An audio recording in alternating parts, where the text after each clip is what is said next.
Bismillahir Rahmanir Rahim. We are late by 12 minutes already. Can we start with the recitation of Surah Al-Fatiha, please?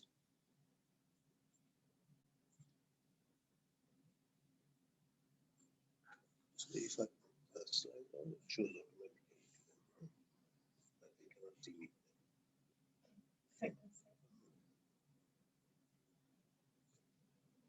Okay.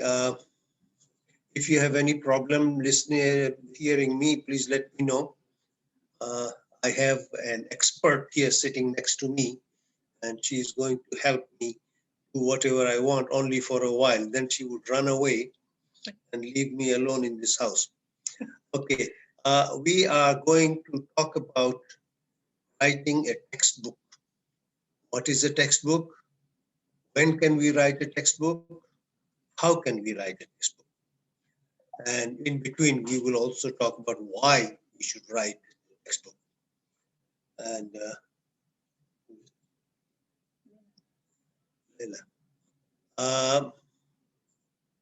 inshallah, we will be talking about it. Writing is something very, very important. And we are all teachers, and our job is to write and to become authors. Only when we become authors, then we become immortal. Because everyone dies, as my site shows, everyone dies except authors. This is why it's called a noble. It's called a noble profession, and we continue doing this one. So we have to write. But there is no question of not willing to write. As long as you are a teacher, you have to write. Okay, and if you look at your assignments and your appointment letters and others, it tells you that you will be teaching as well as you will be doing research. And our job mainly, I think, is to do research and to make sure that we prepare others to do research as well.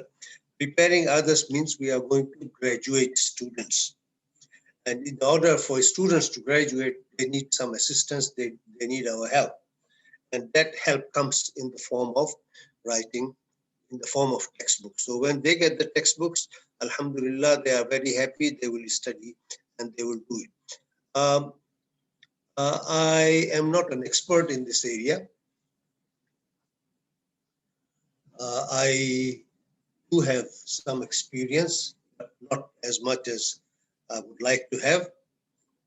I did write few textbooks, and some of the textbooks have become popular.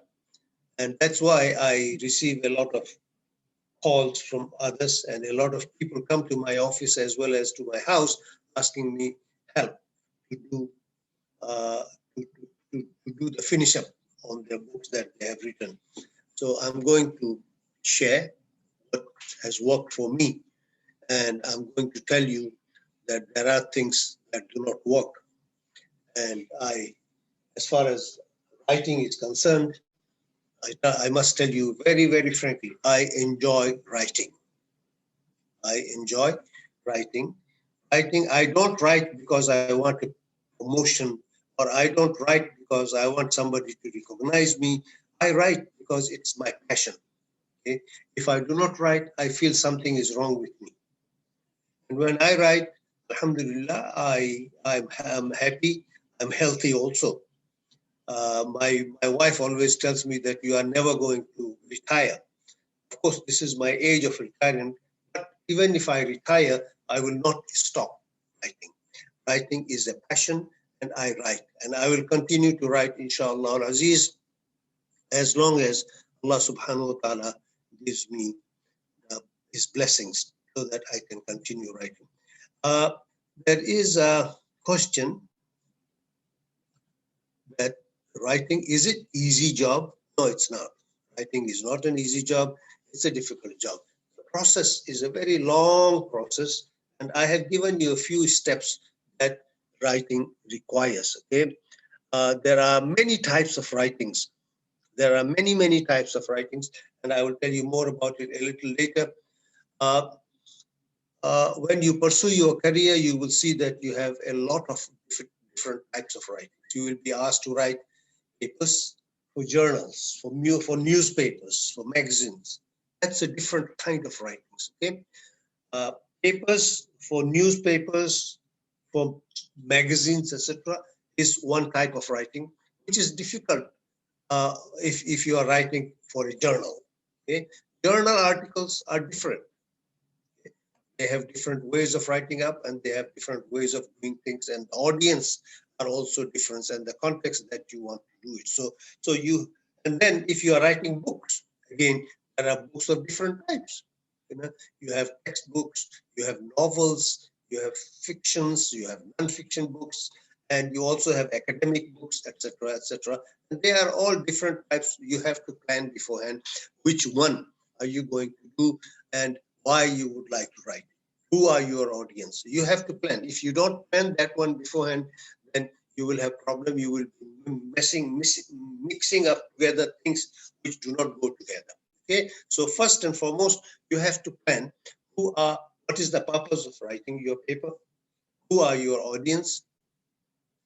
And what is the context where you are writing? And how would you find answers to your questions if people are interested in knowing?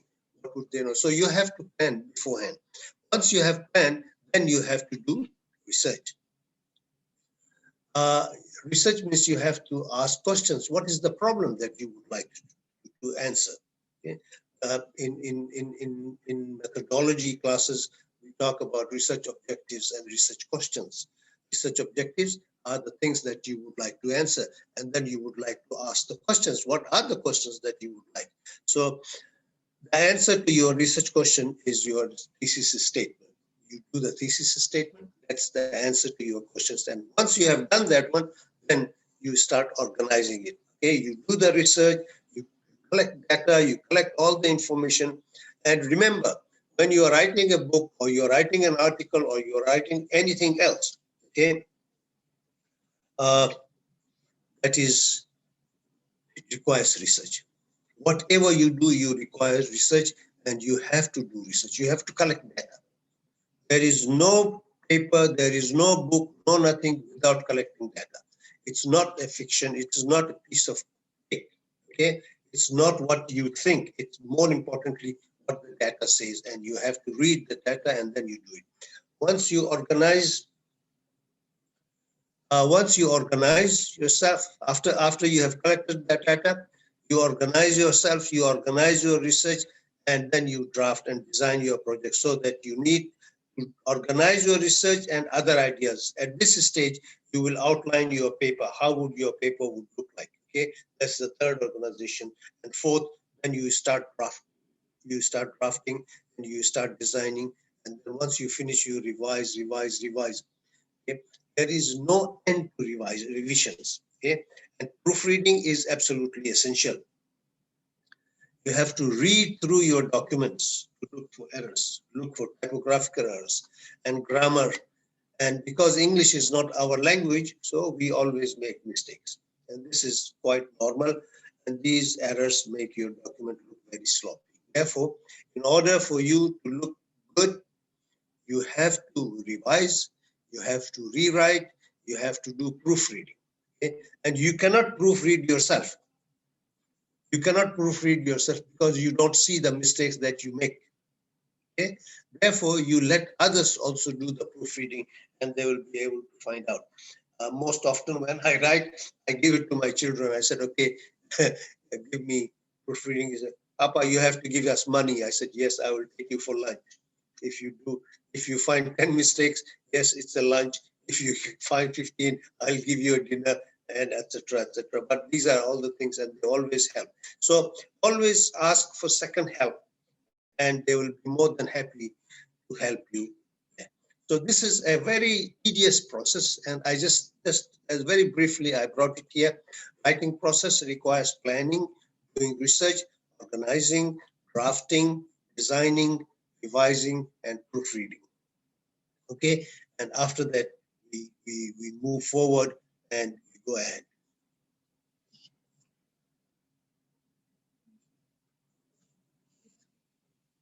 Where is it?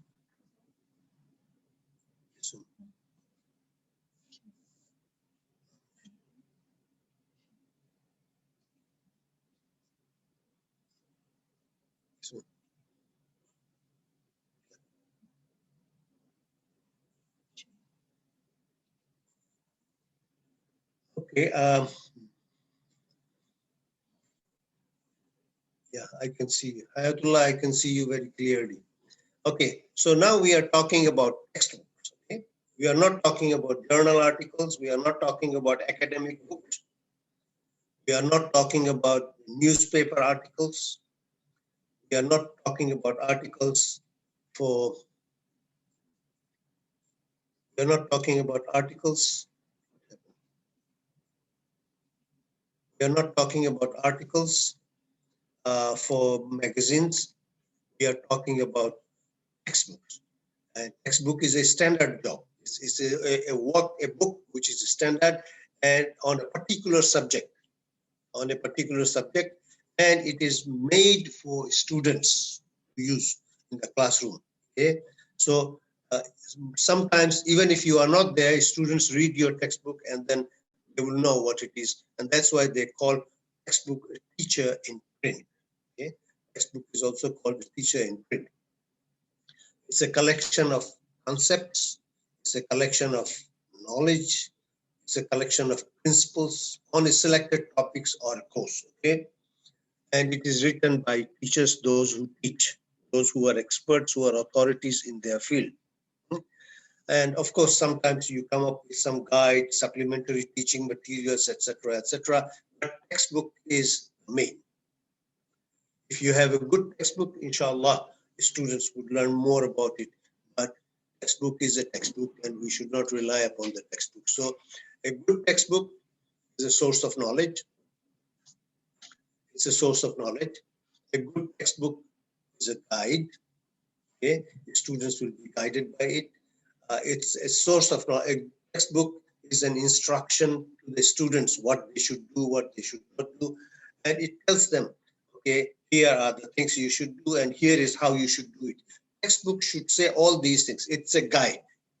It's a guide on a particular topic, and you should follow it so that students are not confused. And it has to go step by step from one step to the other, and you continue doing it until you get it. Okay. And textbook is useful for teachers as well. If you have a good textbook and the textbook follows the syllabus, and then there is a matching between the two, then if you have a good textbook, you just keep on following the textbook, the materials to be covered, you know which one to start with. And you can prepare yourself before coming to the classroom, and then you can go and start doing it. So it provides a plan, it provides lessons you need to cover a topic in some detail. Okay, it's a balanced presentation of information. Okay? These are excellent teaching aids. They are a resource for both teachers and students. Students learn from it. Teachers can plan what to teach. So the textbook tells the students what to teach, and students read the textbooks and they come to know what they are supposed to learn, and they get it easy. Now, textbooks, in order for students to benefit from textbooks, they must be learner friendly, easy to read, easy to understand. And I will talk more about it later. It has to be interactive so that you talk to the students. It has to be interesting and engaging. And I will tell you how you can make it engaging and etc. etc. It has to be accurate and relevant. Information must be up to date. And this is something very, very difficult, because I have written a textbook. Every 2 years, the publisher would come and tell me, the book is finished. We don't have any more stock left. We want to come up with another print. I said, no print. It has to be next edition. Next edition means I have to update all the information inside. So I have to go through page by page and see what is new and what is old, and what is new, we have to add it. So this is how we keep on going and going. And it has to be textbook, as I said, it has to be error-free. But you know what? After 4 or 5 editions, I still find some errors here and there. Okay? Some people would come and tell me, "Oh, Prof, I read your book and I found this mistake here." So immediately he tells me, I said, "Thank you very much. I keep it for the next edition. I would do it." So it has to be done. It cannot be. It is not better. It's not good to do it online. It's better to be in a printed format. Okay, and that's what we are trying to do. Now, when you are teaching, please, okay, do not make your textbook the only thing that the students should read. It's not the only classroom curriculum. Use it very judiciously, use it extensively, but do not make it as the only resource for students, okay? It is a resource for the students, but it is not the only resource book that you would do, okay? It's a guide, it's to help you to instruct students, but it is not absolutely essential. Students may read the textbook, but they can go to other books as well. And they can answer the same question that you put it, not necessarily from your textbook, but also they would supplement it, bring some other materials, and that's what they are supposed to do. So the textbook should be used as a guide, okay, but not compulsory. It is not a mandatory thing for instruction. You can modify it, you can change it, you can remove some, you can add some, whenever you require it, okay? And the best thing is that whenever you use the textbook, give them additional materials to read, outside readings. Let them go and do it. You know, I saw one lecturer, he was talking today about it. He said, okay, this is the Quranic ayah. Have you gone to the Quran? No, Prof, we have seen, we read it, it's in your book. Yeah, it's in my book. Why don't you go to the Quran, read some other tafasir along with it so that you can have some more things. So you have to supplement your textbook with outside readings so that the students have a better outlook on what you are teaching. Okay. Now we are talking about academic writings and textbook writing. I told you textbook writing is different from academic writings. Okay. Academic writings are the books that we write on any particular topic and we do extensive research on it. And academic writing has a different format. Okay, we start with there are several steps. If you are doing academic writing, if you are doing your thesis is one of the type of academic writings that we do. If you have to follow certain steps in academic writings. Okay, start with statement of the problem, justification of the problem. You do the literature review. You have to have a theoretical framework, framework for analysis. You have to have a methodology of data collection. What method are you going to follow? Okay, you have to explain all those things, and then you have to go to the field.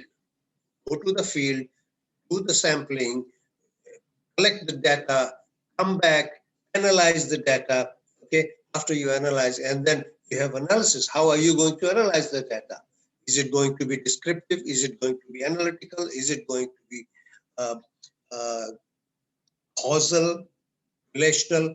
What kind of research are you doing? And then you analyze, then you provide your findings of your study, then you discuss those findings, and then you arrive at a conclusion and you finish them. That is an academic book. That is an academic book. And this academic book is on a particular topic and is meant for professionals. It's not meant for students. Students will have difficulty understanding it, but it is meant for professionals. So when you are writing an academic book, you are writing it for professionals. You are writing for people in your profession. People, those who you are a teacher, you are writing for teachers. Other teachers, they are going to write. It's going for the society as a whole. Okay, but if you are writing textbook, you are not going to go into those nitty-gritty details. There is research. I will tell you what kind of research you have to do in order to write the textbook.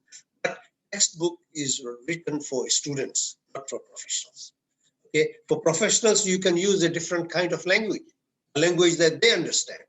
For students, you have to use very simple language, the language that they would. So you have to assume when you are writing textbook, you are assuming that your students do not know. It's better to assume that your students even do not know language English, so that you come down to their level and use the simplest possible language that is possible. Okay? The purpose of academic writing is to advance science. The purpose of academic writing is to advance science, to develop society, to develop civilization, etc. But is to advance students' learning capabilities. And they learn.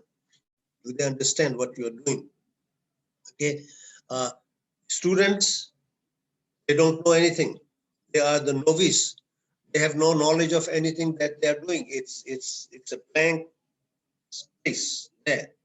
You are to write everything on that one. It's a whiteboard. It's totally blank. Okay, you have to write.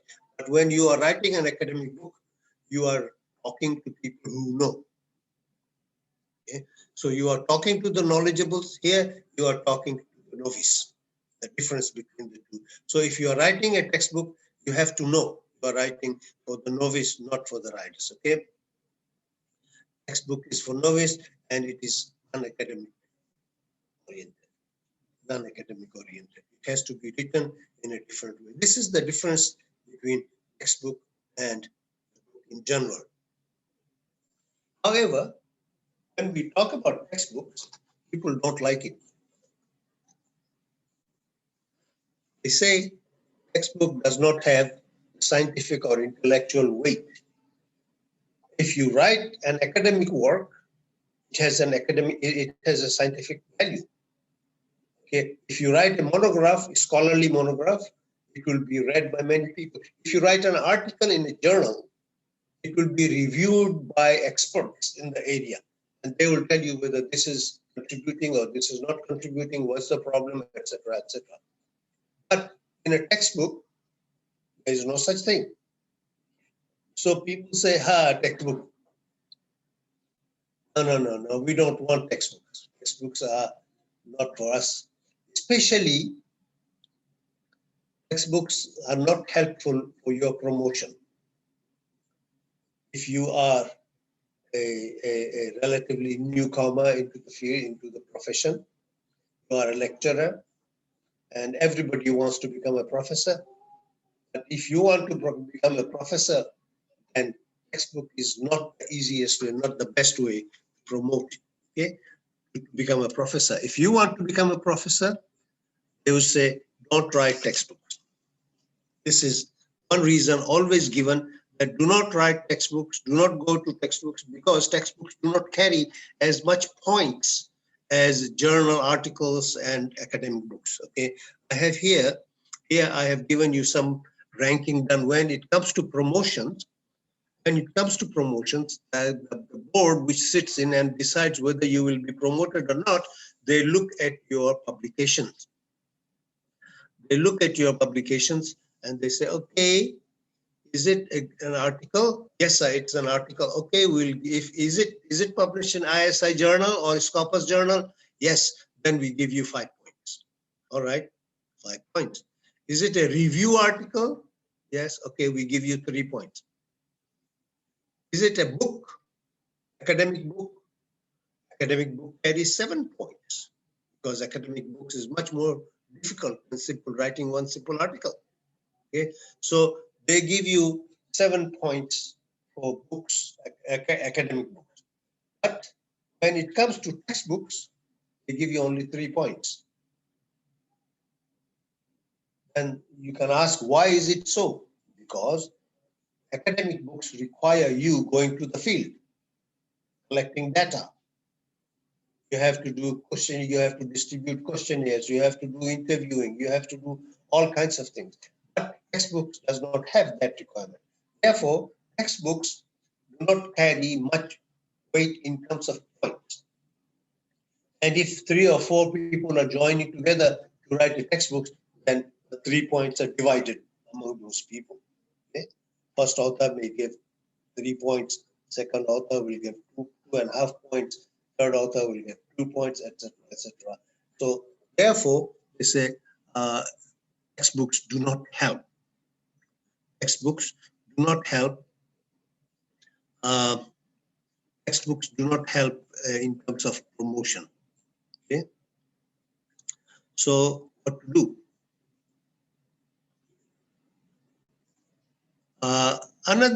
Another fact that also should be taken into consideration, my dear, is that textbooks are to be written by experts, persons who have been handling the subject for a long time, so that they have full command of the subject that they are writing upon. Okay? You must have full control over the subject. You know everything, every nitty-gritty details of the book, of the subject, then you can write. Okay? If you are a novice, if you are a newcomer to the field, you are a lecturer or assistant lecturer, and you are teaching it, you still have not acquired as much of expertise in that subject as you are required to do. Therefore, people would tell you, don't write textbooks. Don't write textbooks. Number one, you are not qualified to become a writer of a textbook. Number two, you will not get easy promotions. If you want to get promotions, go for articles, journal articles. And journal article means not ordinary journals. Okay, we are talking about journal articles nowadays. uh, they look for articles published in Scopus Journal, articles published in ISI journals, and in ISI journals also there is a ranking. Okay, first quarter, second quarter, third quarter, and you get the points according to whether you have published it or not.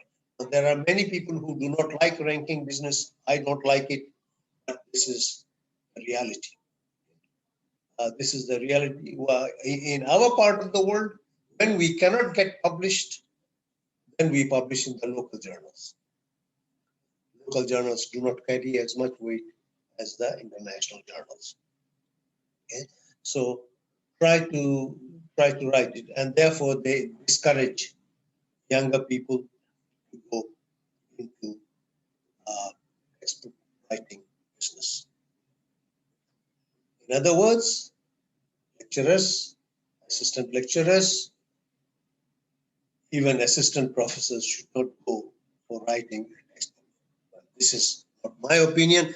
This is what people think, and this is how they are doing it. Okay.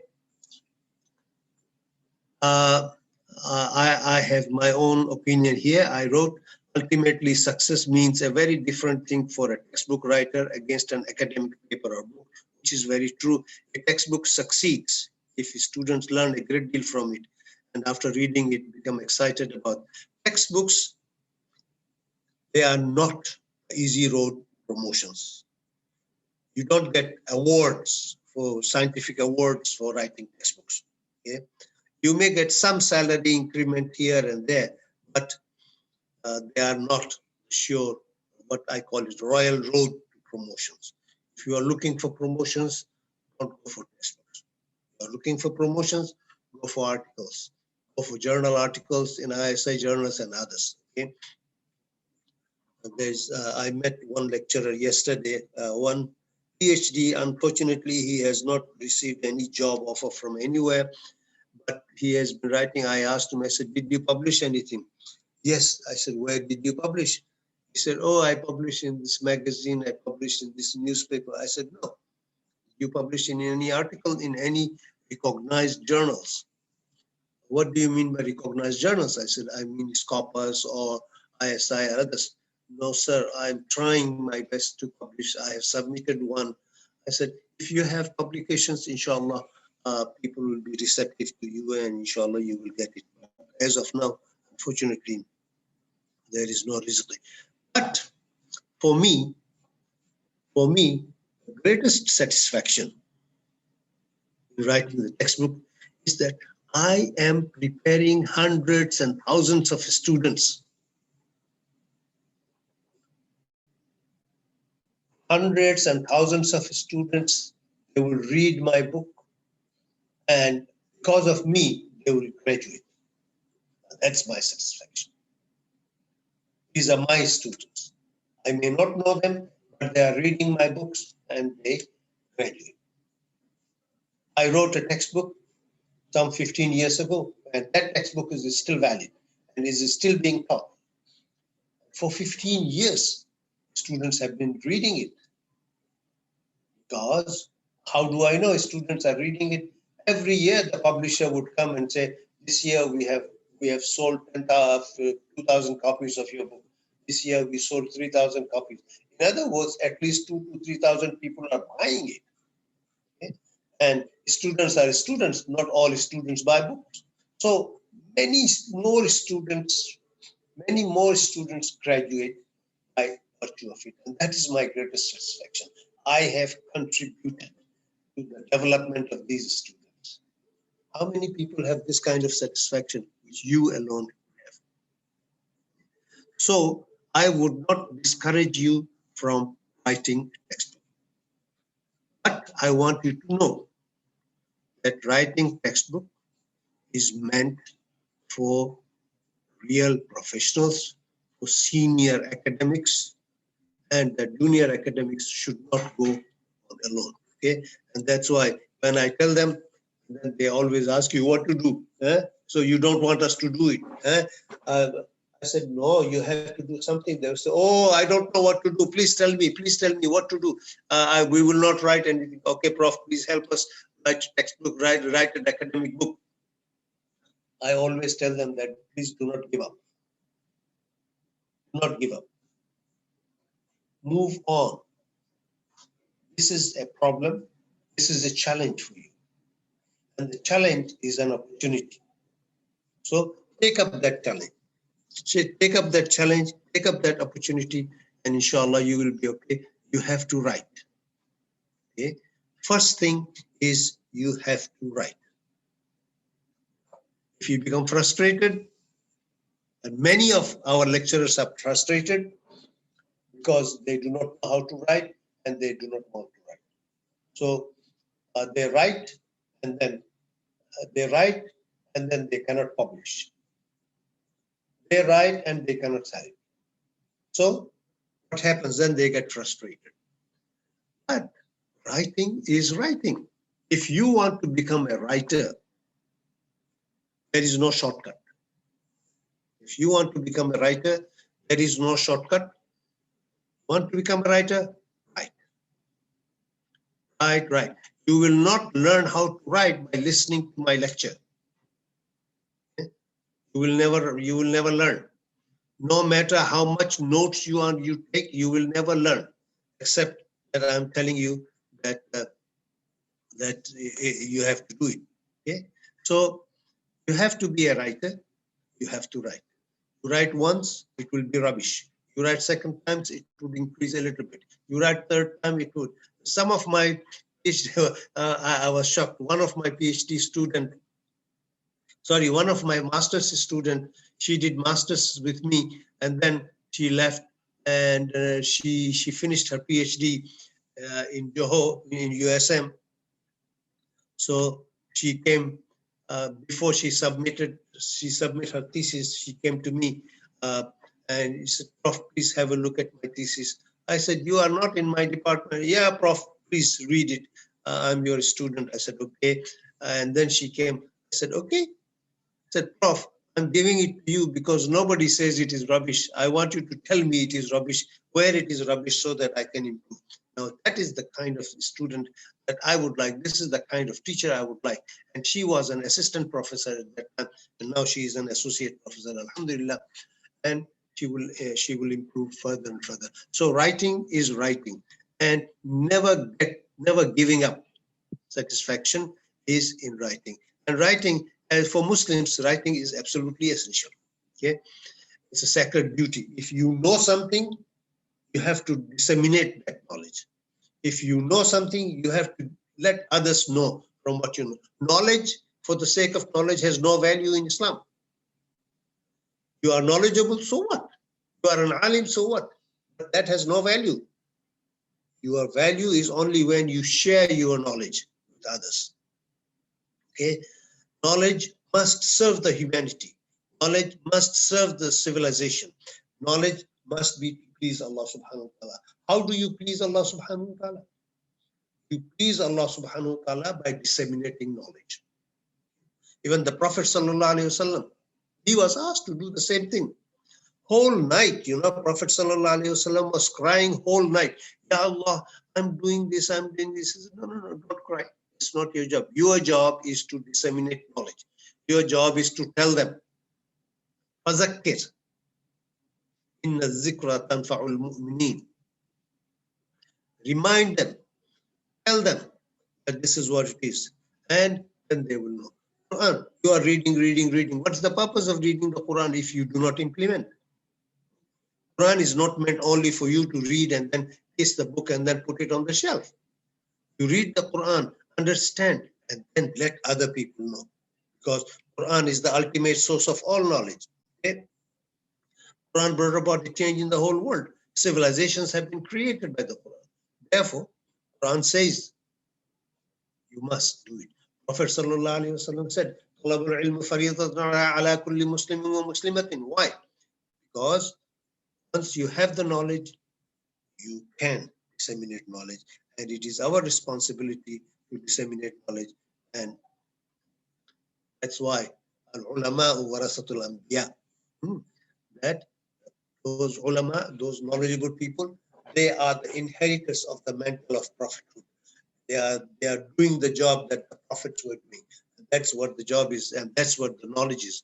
A pure knowledge, proper dissemination of knowledge would create a good human being, a good believer, a good Muslim, and inshallah, they will all be praying for you, for your success. Therefore, you must write. Write. Writing is one way of disseminating knowledge. And I think it's a better way of disseminating knowledge rather than doing it, because once you write, it goes to thousands of people. When you talk, it's only to a limited number of people. Okay? So you must write. Write as much as you can. And in order to write, you have to suffer. Writing is not easy. It's a very difficult job. If somebody comes and tells you, Prof, is writing difficult? Certainly it is difficult. There's no doubt about it. Writing is not an easy job. But what is the purpose? What is the pleasure? If I can write, then I have the pleasure that, oh my God, I have written something. Okay? I have done something which others could not do. So writing a textbook is also a very difficult job. It's mind-boggling, sitting down. Here is a cartoon. It says, I wish I did not opt for this. Please help. So what I'm saying here is, you don't have much encouragement in terms of promotions and in terms of other worldly benefits. You do not have enough expertise, enough knowledge. Still, I want you to write. Okay? I want you to write and contribute, and I want you to help and improve it. So you can write it. I know you can write it. You have to trust yourself. If you do not trust yourself, then you will not be able to help. So help is yourself. You help yourself. You have the capability to do it. You can write. You have the confidence in yourself. You must have confidence in yourself. Yes, I can do it. Confidence is one thing. Arrogance is different. I can do it, yes, but what I have done is the best. That's different. Okay? These are two different things. What I have done is the best is an arrogance. It's not confidence. Confidence is, yes, I can write. I will make mistake, but I will continue. I will suffer, yes, but I will continue. I have the confidence I can do it. So problem is one of confidence. If you have the confidence, you can write. If you have the confidence, you can write. So please continue, start writing. Now, asking about the textbook of writing. So you start reading some textbooks and start getting some idea about how to start writings. You read 3, 4, 5 different textbooks that you see, and then you try to follow. Okay, I have to follow this step. I have to follow that step. Inshallah, you will be able to do it. As I said before, as I showed you in the writing process, you have to start from there. You have to plan, you have to organize, you have to collect informations, and you start becoming serious. Okay. Not some people. I always suggest that because you are a young lecturer, You are just fresh. You are an assistant professor maximum. So what you do is you join with another professor or another seasoned, or another expert, or another person who has been in this area for a long time. Join together. Therefore, they say it's better to have more than one person. Okay? So textbook writing, you are junior, ask for a senior to join you, or ask your other experienced colleagues. There are some colleagues who have not written, but they know a lot. Tell him to join you. Okay, join together and write. And that's why they said it's better to have co-authors. Publishers, they always ask for it. They said, okay, of course they have their own objectives. If there are 2 or 3 authors for one textbook, that means that students of all these three authors will read, will buy books. Okay? But the purpose of having a co-author is very simple. Okay? You know something, he knows something, he will help you develop your capabilities, and then you end up writing a textbook. That's what it is. That's what you should do, right? So go for co-authorship. 2 is better than 1. 2 is better than 1. It's better more than one person to join, okay? And then you synthesize and you produce something, okay?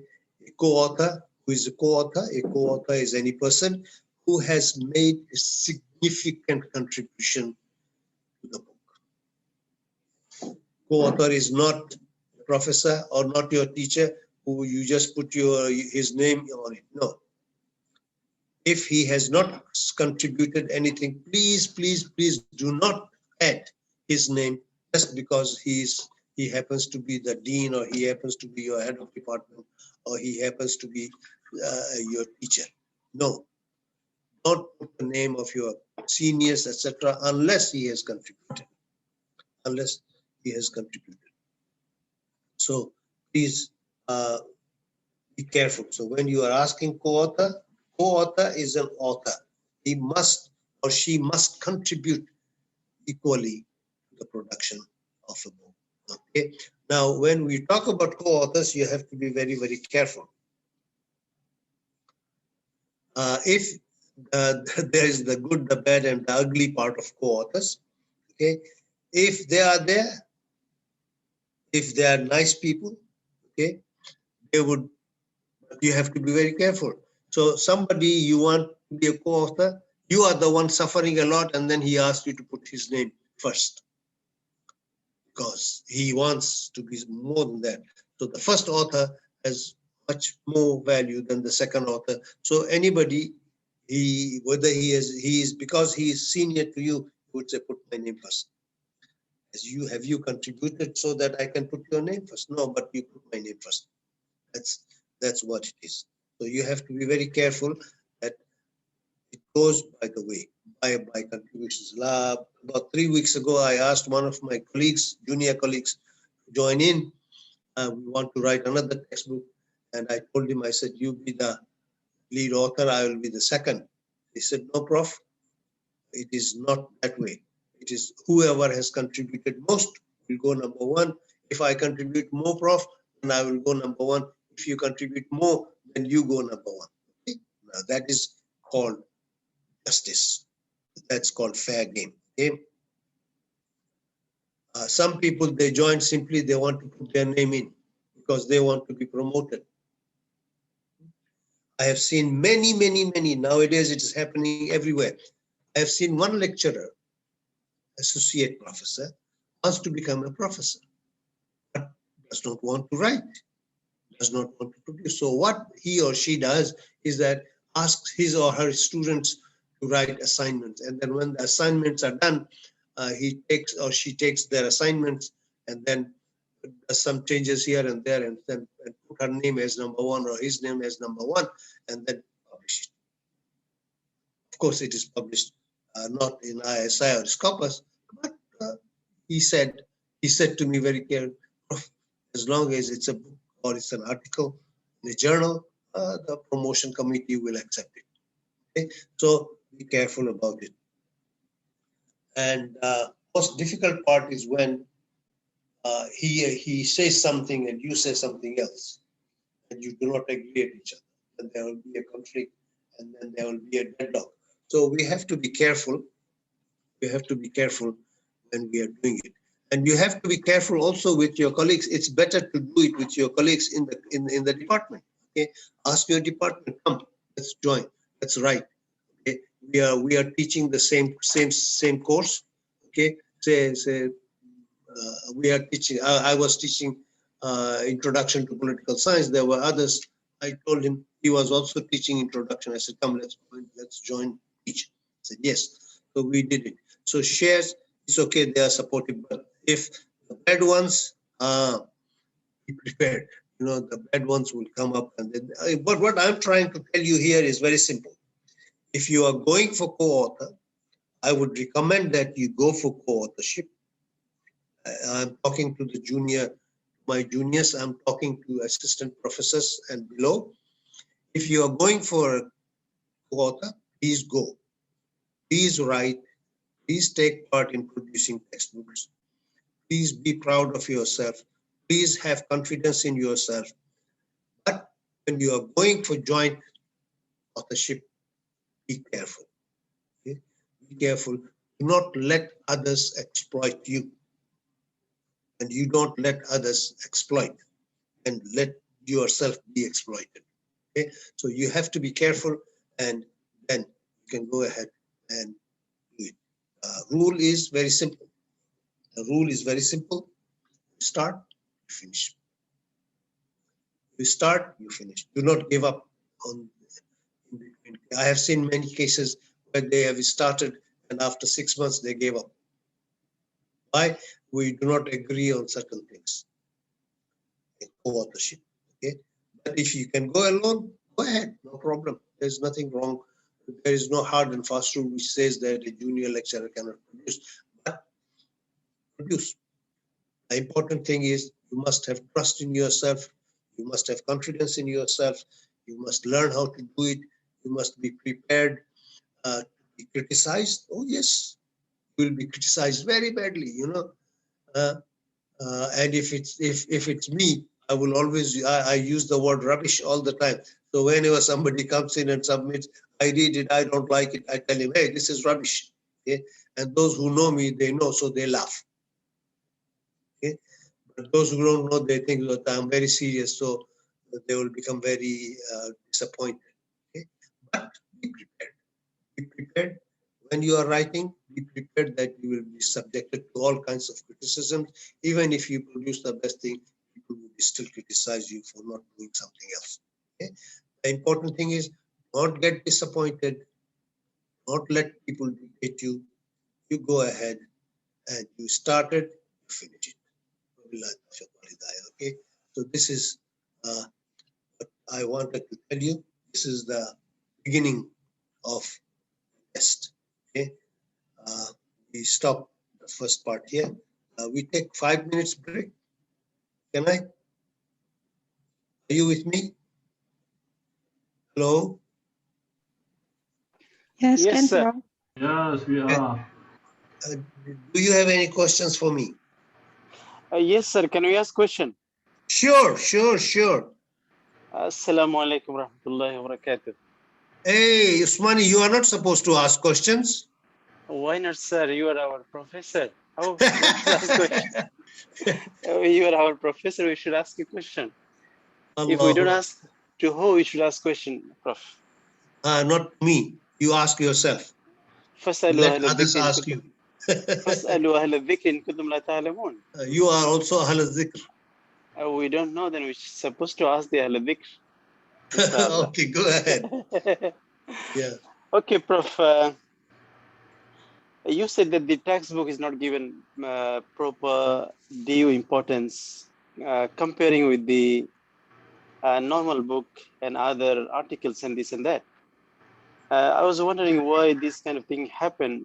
Do they treat textbook as extremely least important production? Because usually in the textbook also they should be referring properly, following the or research methodology properly, and they have to do all kind of references and everything.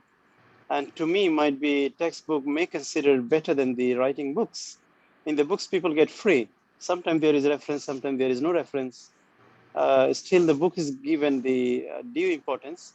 And in the textbook, because we are writing it for the students, and we need to be very careful about the references and everything, following the proper methodology. Is that true, Prof, that they should not be given the proper due importance for the textbook? Uh, okay, the answer is very simple and very difficult. The simple answer is that textbook is not based upon research. And the purpose of textbook is different than the purpose of doing research. Those people who are doing research, they are producing something totally new, which is not existing. So the purpose of going to the field, collecting data and providing is to give something which is unique. So your research book, your research article is unique yourself. Nobody can do it. Okay? Textbook is not unique in that sense. Textbook is a compilation of so many different ideas of the people putting together. I'm not saying it's easy. It's not easy. It's difficult. But the way you are producing it is difficult. It is totally different. And therefore, they value more to academic books than textbooks. Should you get less marks for it? That's what the world is all about. It's not whether I think or I don't think. But there are some people who keeps on writing only the textbooks. If you are going to write textbooks, when are you going to do research? That is the question. That is the question. So in the West and other areas, I've seen it, they write textbooks only when they have become full professors. I have become a professor. I don't need to become anything else. So I can do whatever I want because my promotion is no more there. I'm no more interested in promotion. I'm interested in. So write textbook. So write textbooks so that I can produce more students. This is more important, definitely. Writing textbook means producing thousands of students. And I'm sure I'm producing it. But if I'm writing a lecture, I'm writing a paper, or I'm writing an academic work, there is no guarantee that I'm not sure. I'm not sure whether it will help. Yes, I'm doing it for the development of the society and individuals, but I'm not sure. But when I'm writing textbook, I'm sure because it's going to be read by my students. They are going to memorize it. They are going to. So at the end, I'm producing an educated person. That is a solid contribution. True. Yeah. So those who are professors, like me, have nothing else to do. They write textbooks. Okay. But I would like you to join me. I would like you to join me. And for a professor to join with a lecturer, he's also teaching the lecturer how to write. That's very noble work. Yes, Prof. Prof, you said here, what is the purpose of reading the Quran if you don't implement it? You said it.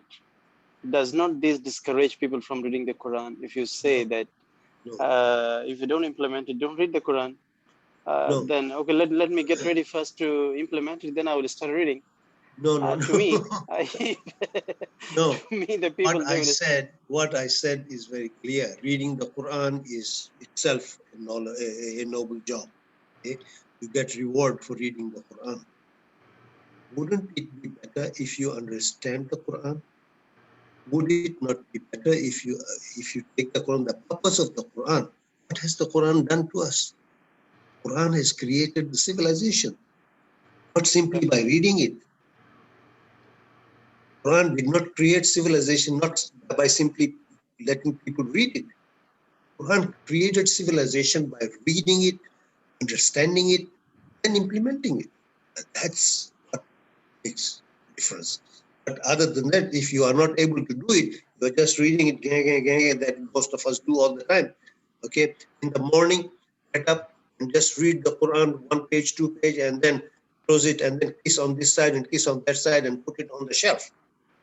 Quran is not meant for that. Quran is meant, of course, you will get some reward for reading it.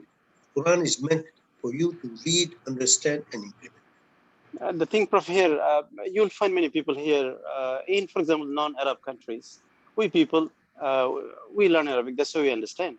But there are thousands and millions of other people who don't understand Arabic, and still they love the Quran. They love the Quran, they read the Quran in the morning, in the evening. And this kind of love, to me, is very, very important. This will link you with the Quran, and that linking will make you linked with Allah subhanahu wa ta'ala. And gradually, when they start reading it, then you tell them, why don't you get benefit from the Quran? How can you get the benefit? By understanding it, implementing it. That's what it is. So if we discourage them, if you cannot understand. We are not discouraging them. We are telling them to read the Quran, and then we are telling them, try to understand the Quran. That is the full utilization. But not everybody can do it, Prof. Not everybody can do it. Dr. Noman, if I may interject, what Sure. the Prof is saying, because he's talking to us, all of us are associate professor, assistant professor, so he's talking to us according to the level of our understanding. So he's not telling this word to the the laymen, otherwise it will lead to misunderstanding. But what we understand, but by what he's saying, he's encouraging us to implement it. Not to suffice on only reading it, but also implementing it in our real life situation. So that's it. I agree 100%. Usmani has the habit of arguing, so he argued. That is the best one, Prof. But I always encourage people to read the Quran, to get in touch with the Quran. We should encourage people to read the Quran, but educated people must read, must understand, and must implement. Okay, if you read the Quran and if you do not implement, then the purpose of the Quran is lost. For example, the Arab people usually they understand the Quran, but how they read? Very less. The non-Arab people, they don't understand the Quran, but they read more. That is a wonderful thing. That is a wonderful thing. I love that. You should explain to them. You should explain to them. You should tell them. To get the benefit, you must understand. To get the benefit. Reading the Quran has its own benefit, but to understand it is much more beneficial. To implement it is even beneficial. Okay? How many people would do this one? If all the Muslims were reading the Quran and implementing it, then we wouldn't be having problem that we see. So inshallah, we will do it. Okay, let's take 5 minutes break. It is 10:10. At 10:15, we will start our second session. Inshallah. Assalamu alaikum wa rahmatullahi wa barakatuh. Assalam wa rahmatullahi.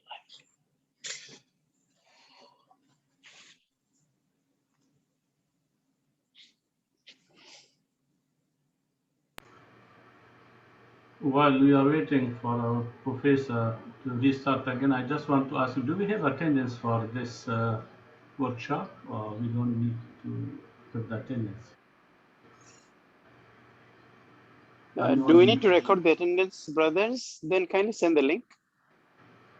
If no need, it's up to you. There was Sister in charge, Mahani, or what? Who is she? I think there might be some points, right? So it's better to give the link to record the attendance.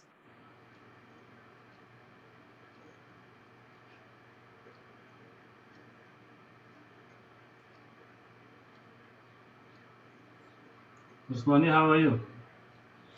نعم يا أخي كيف الحال كيف الحال? You are enjoying, mashallah, the way you are sitting. I become jealous, you really relaxed, Sometimes stretch your hand, mashallah. No, I'm just sitting. I had a class this morning. I shortened the class, and then I came to my restroom. Restroom means my living room. No, you are. And then you are at home now. Yeah, I'm at home. I am at home. Okay. Any news from Yusuf Ali? Yeah, alhamdulillah, he's fine. He's working with USIM. Oh, I see. Very good, alhamdulillah. That's good. He's very good, alhamdulillah. No problem. That's very good. That's very good. I'm happy for that. How is the brother Said Sikandar? Is he in Malaysia or in Afghanistan? He left already. He already resigned. He tendered his resignation from UIA. He's in New Zealand now, yeah, because of COVID problem, going there, coming back very difficult. So that's he finally just see that. Oh, he's now in Afghanistan or what? No, in New Zealand, New Zealand. Oh, New Zealand. New Zealand is a very safe place from COVID, Yeah, right? yeah.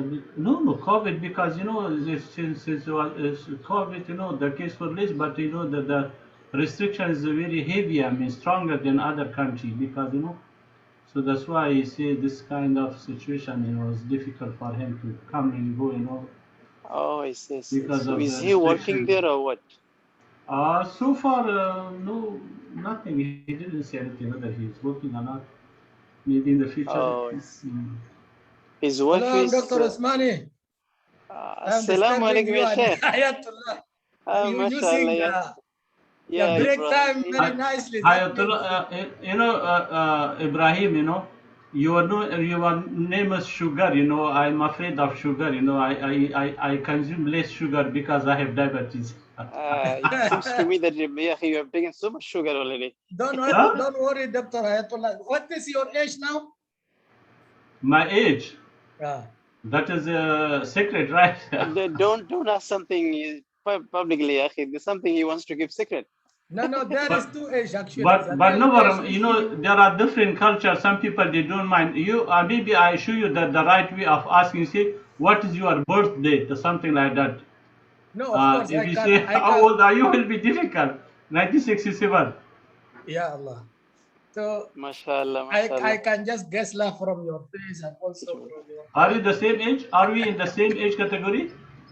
Yeah, I think I am already 56 and approaching.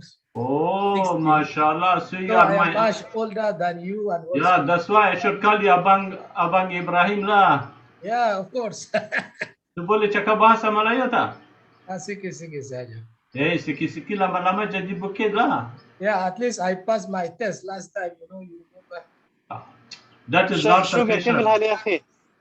يا أخي والله الحمد لله Dr. Usmani, we are missing you a lot. Inshallah, now when the COVID issue became more better, then we will be able to visit the campus there and see you, inshallah. Alhamdulillah, alhamdulillah. I love to see you always, ya أخي. Mashallah. Yeah, actually, you seem very healthy and very smart also. A long time I didn't see you. I thought you already get old. Ibrahim name is the one something I love, إن إبراهيم كان أمة قانتا لله حنيفا. Yeah, true. ولم يكن من المشركين شاكرا لأنعمه اجتباه وهداه إلى صراط مستقيم. Surah Nahl, last page. Yeah. Yeah, in the beginning you will find it. Ibrahim كان أمة.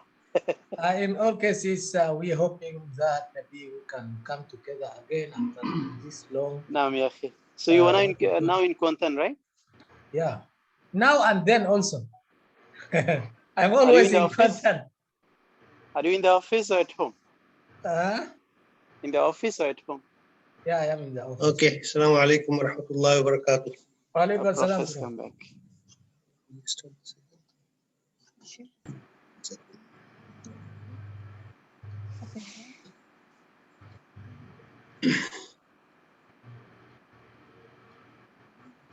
Welcome back, Prof. MashaAllah. Thank you very much.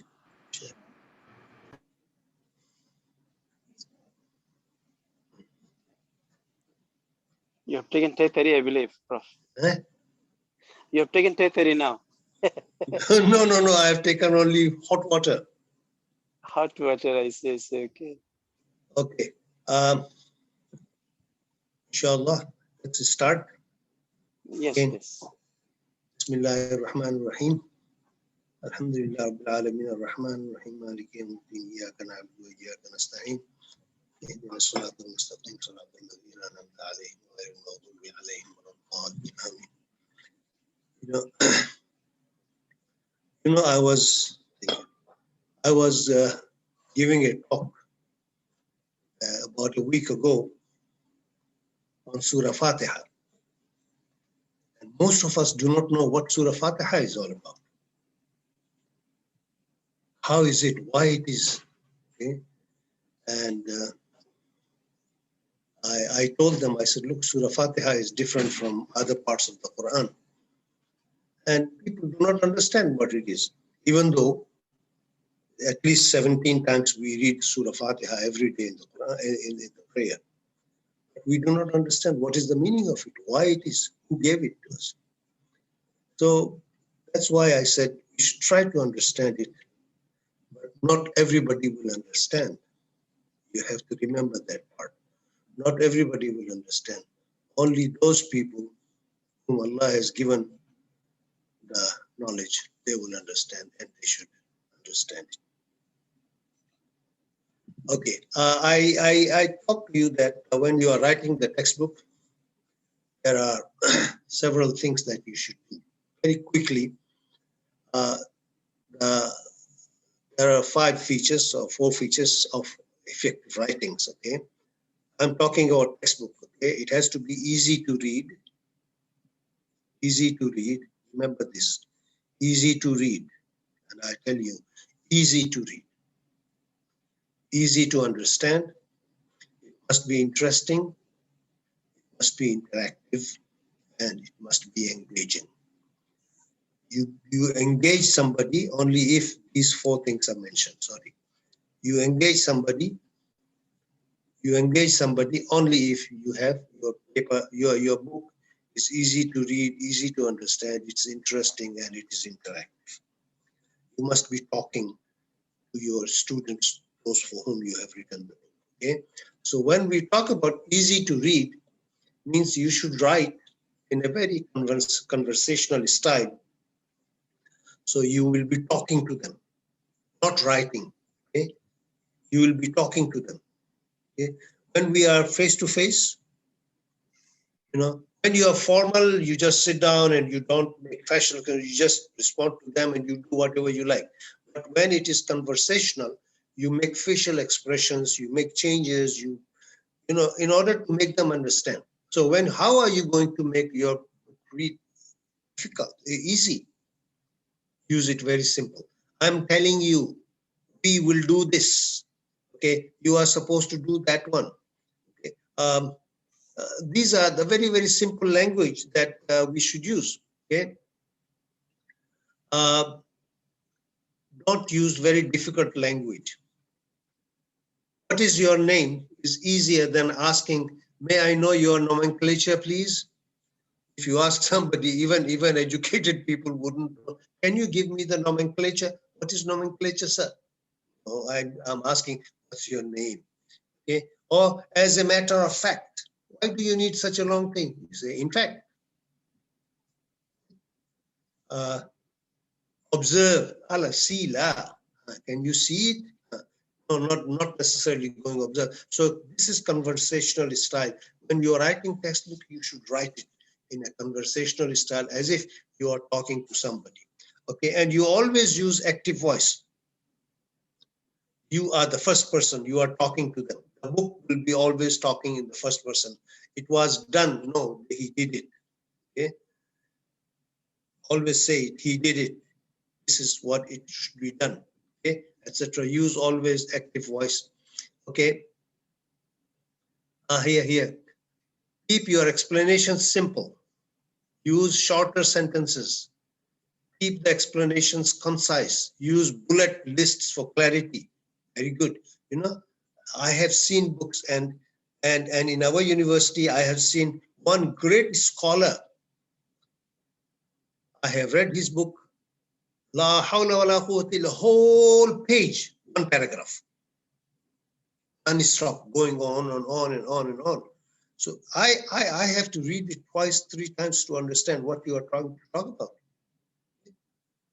This is not how you should write. When you are writing textbook, it should be simple, easy, and you make it point. Okay. And here is an example given here. In this discussion, we will examine in detail. Why do we need all these things? We will examine in detail. Say, okay, we are going to discuss here. What are we going to examine? We will examine the control of genetic audio console. What are we going to discuss? We are going to discuss the functions. We are going to explain a number of functions. Finish. You don't need this long, lengthy exercise. You just keep on verbosity. That's what they call verbosity. Don't use big words. Don't use big slangs. Okay. I remember when I went to do my master's in Canada, my teachers, they always appreciated my language. They said, "Oh, you are very good in language." In the school and colleges, the teachers were very much impressed because I always use slangs. I always use maxims and quotations, etc., etc. So I was asked to do assignment in Canada. I was doing PhD. I wrote my first assignment and I used the best of the language that I could. And I said, "Oh, the leader of the country." Leader of the country was very active. He would go to the market and meet the people even when it is raining cats and dogs. Cats and dogs. And when I got my assignment back, it was all red, bloody all over. I was shocked. I went to the professor, Larry Pratt. I said, "Prof, can I talk to you?" He said, "Yes, it's all red on my assignment." He said, "Yeah, I have difficulty understanding." I said, "Prof, what is the difficulty? Are there," the question he asked me, "are there many cats and dogs in your country?" I said, "No, sir. But you wrote that when it is raining cats and dogs." I said, "Sir, raining cats and dogs is a maxim. It says when it's raining heavily." So he said, "Why? What is the problem in saying that when it is raining heavily?" Say he goes to the market even when it is raining heavily. That's easy to understand, rather than you say he traveled all the way to the market even when it's raining cats and dogs. Yeah? So use simple language, make it clear, make it concise, etc., etc., and that is what easy to read. Easy to understand means you have to use simple words, simple phrases. Okay, don't make many negative sentences. Okay, write short sentence, very short sentence. Okay, and when you are using most important concept, use it again and again so that people remember them and and they come to remember it consistently all the time. That is called easy to understand. Otherwise, if you use difficult words, then I will have difficulty understanding it. If it is simpler words, I will have it. Phrases you are using, use it phrases, but always use positive sentences. Okay. I have given some examples of simple words. Unprecedented. Simple word would be new. This is something new. You don't say, "Oh, this is unprecedented." Okay. Commencement. Okay, we commence our business now. We start our business now. You facilitate. You help. Comprehend. No. Expenditure. What's the cost? How much it costs? Instead of asking what is the expenditure on this, what is the price? How much it costs? Okay. So these are the simpler terms. Use simpler terms. Avoid difficult terms, because you are writing for the novice. Okay? You must assume that they don't know English. Okay? Or you must assume that they only know how to read and write very simple languages, and therefore use simple language that would be easy to understand. How do you make it interesting? As I said, even it's active voice. Okay? Instead of saying the ball was thrown, say he threw the ball. Okay? He understands very easily. He threw the ball, I caught it. Okay? The ball was thrown and it was caught. No, he threw the ball and he caught it. Okay? And again, precise words instead of, okay, use several people joined. No. How many people were there? Tell them exactly. 3 people were there. Okay? 3 people is different than several people. Okay? The interesting thing is about arithmetic. Majority of the people accepted what I said. What is the meaning of majority? 51%, that's a majority. Even 20% is a majority. If you divide the people, into various groups, okay, about group of 40, 30, 20, 60, then only 40 is the majority. Is this the majority you are talking about? Or majority could be 99% of the people agree with you. Is that majority? That's why they say no. Say it straight away. No. 98% of the people agreed with me. Okay? There were 10 people, 9 people agreed. Only one person was not agreeing with me. Okay, that's very clear. It's a precise words. Okay. And again, use concise phrase, simple words. I have already told you, don't use the word utilize. Use, ascertain, find out. So these are the things. But our lecturers here use very, very tough words. There was one lecturer, this is a long time ago. One of the professor, he gave me a book to read, to do the review for the journal. And when I read it, I did not review it. After reading 2 pages, I stopped. And then the professor asked me, Rashid, what happened? Did you review the book? I said, Prof, the language is so tough. I have difficulty. I read only 2 pages and I had to look into the dictionary 700 times. So, oh, is it that bad? I said, yes, you please look at it. So he said, okay, you are right. I said, sentences don't make sense. The language, the words are used, bombastic words are using. And then after a while, I met the lecturer who wrote the book. He knew that I was reviewing it. So he said, hey, have you finished reviewing the book? I said, no, I'm not going to review it. Why? I said, if I review, you will stop talking to me. And if I review, the journal will not publish it. So what's the problem? I said, you have used bombastic words and jargons and others. And then he said, do you know so and so? I said, yes. He is a great writer. I said, yes. He always uses. So all the great writers, if you want to be famous, you have to use bombastic words. I said, please don't advise others to do the same thing. Okay? Use as simple as possible. If you use simple words, you will be known very easily and people would understand it. And therefore, go for simple language and make it interesting. If you are giving examples, give examples, tell stories, okay? Give some headlines, some topics in the newspapers.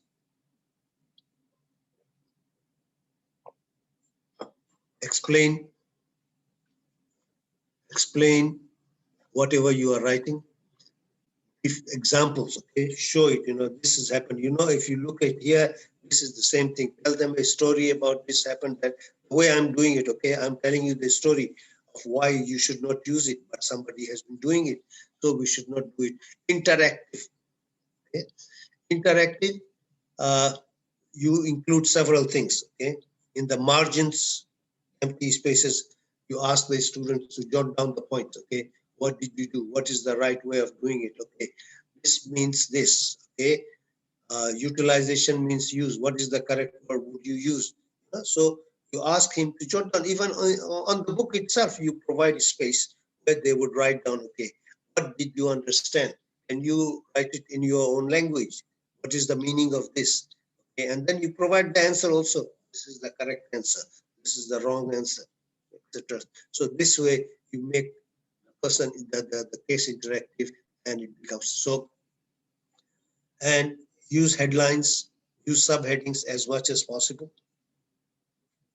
Ask your student to deal with you, to talk to you. Use visual elements. If you can use tables, graphs, pictures, etc. Very good. Try to use precise and powerful language. 1 or 2 quotations, yes, but it has to be very powerful one, not very simple one. And you stop somewhere when you are doing it, okay? So this is a very simple explanation of how to make your study interesting and beautiful, okay? This, I thought it was necessary to bring it to you so that we can do it, okay? Now, we want to go to Prof. Yes, Prof. And with a bang. Yeah, and with a bang. What do you mean by that? And with a bang means you just end your paper saying it. Okay, here it is. Okay, if you do this, you become something like that. Okay. he did it and he killed so many people. Okay? Surprise them, bring some kind of surprise, but which is with visibility. Okay, so you can do that. All right. Now we are going into specific details of the textbook. We are going to talk about textbooks. What are the things that a textbook contains? Okay. There are two things about this topic. One is the textbook, the front and the back matter, and the other ones are the other things. We are going to talk about it. So let's go to the textbook, front and back matter. Okay. Now, there are several items when you open the textbook. When you open the textbook begins with a half title. Okay? First page, the moment you open it, the first page, only the half title of the book. And this is what publishers do. They don't want, they call it front size of the page, it's called Rector. Okay? And they just put it there, just as a beginning of it. And then the second page, they talk about the title page. Okay? Title page is it contains the title, it contains the subtitle, it contains the authors and or editors and illustrators and those people who have helped. So the second page, in that one you have it. So you say the title, then the subtitle, and then afterwards your author, you are the author or authors together, right? And then you can put the name of the publisher, okay? IIUM Press or Macmillan, etc. So this is the title page. Okay. Then we have the copyright page. This is in all the books that you see. I have here a copyright page in front of me here. Copyright page. You know, all the books contain copyright page. In the copyright page, you have the information about the type, definition, how you can get it, when was it published, first published here. I have a book here I'm reading. First published in 2020, copyright Morgan Housel. You know, who has the copyright notice? A copyright is so and so. Is it a paperback or is it a hard book? Paperback book. Okay. What is the ISBN number, etc., etc.? Who has the right? And printing information, all information about the printing, etc. This whole page, but it has nothing to do with the author. It is done by the publisher themselves. It is it's their job, and they do it wholeheartedly.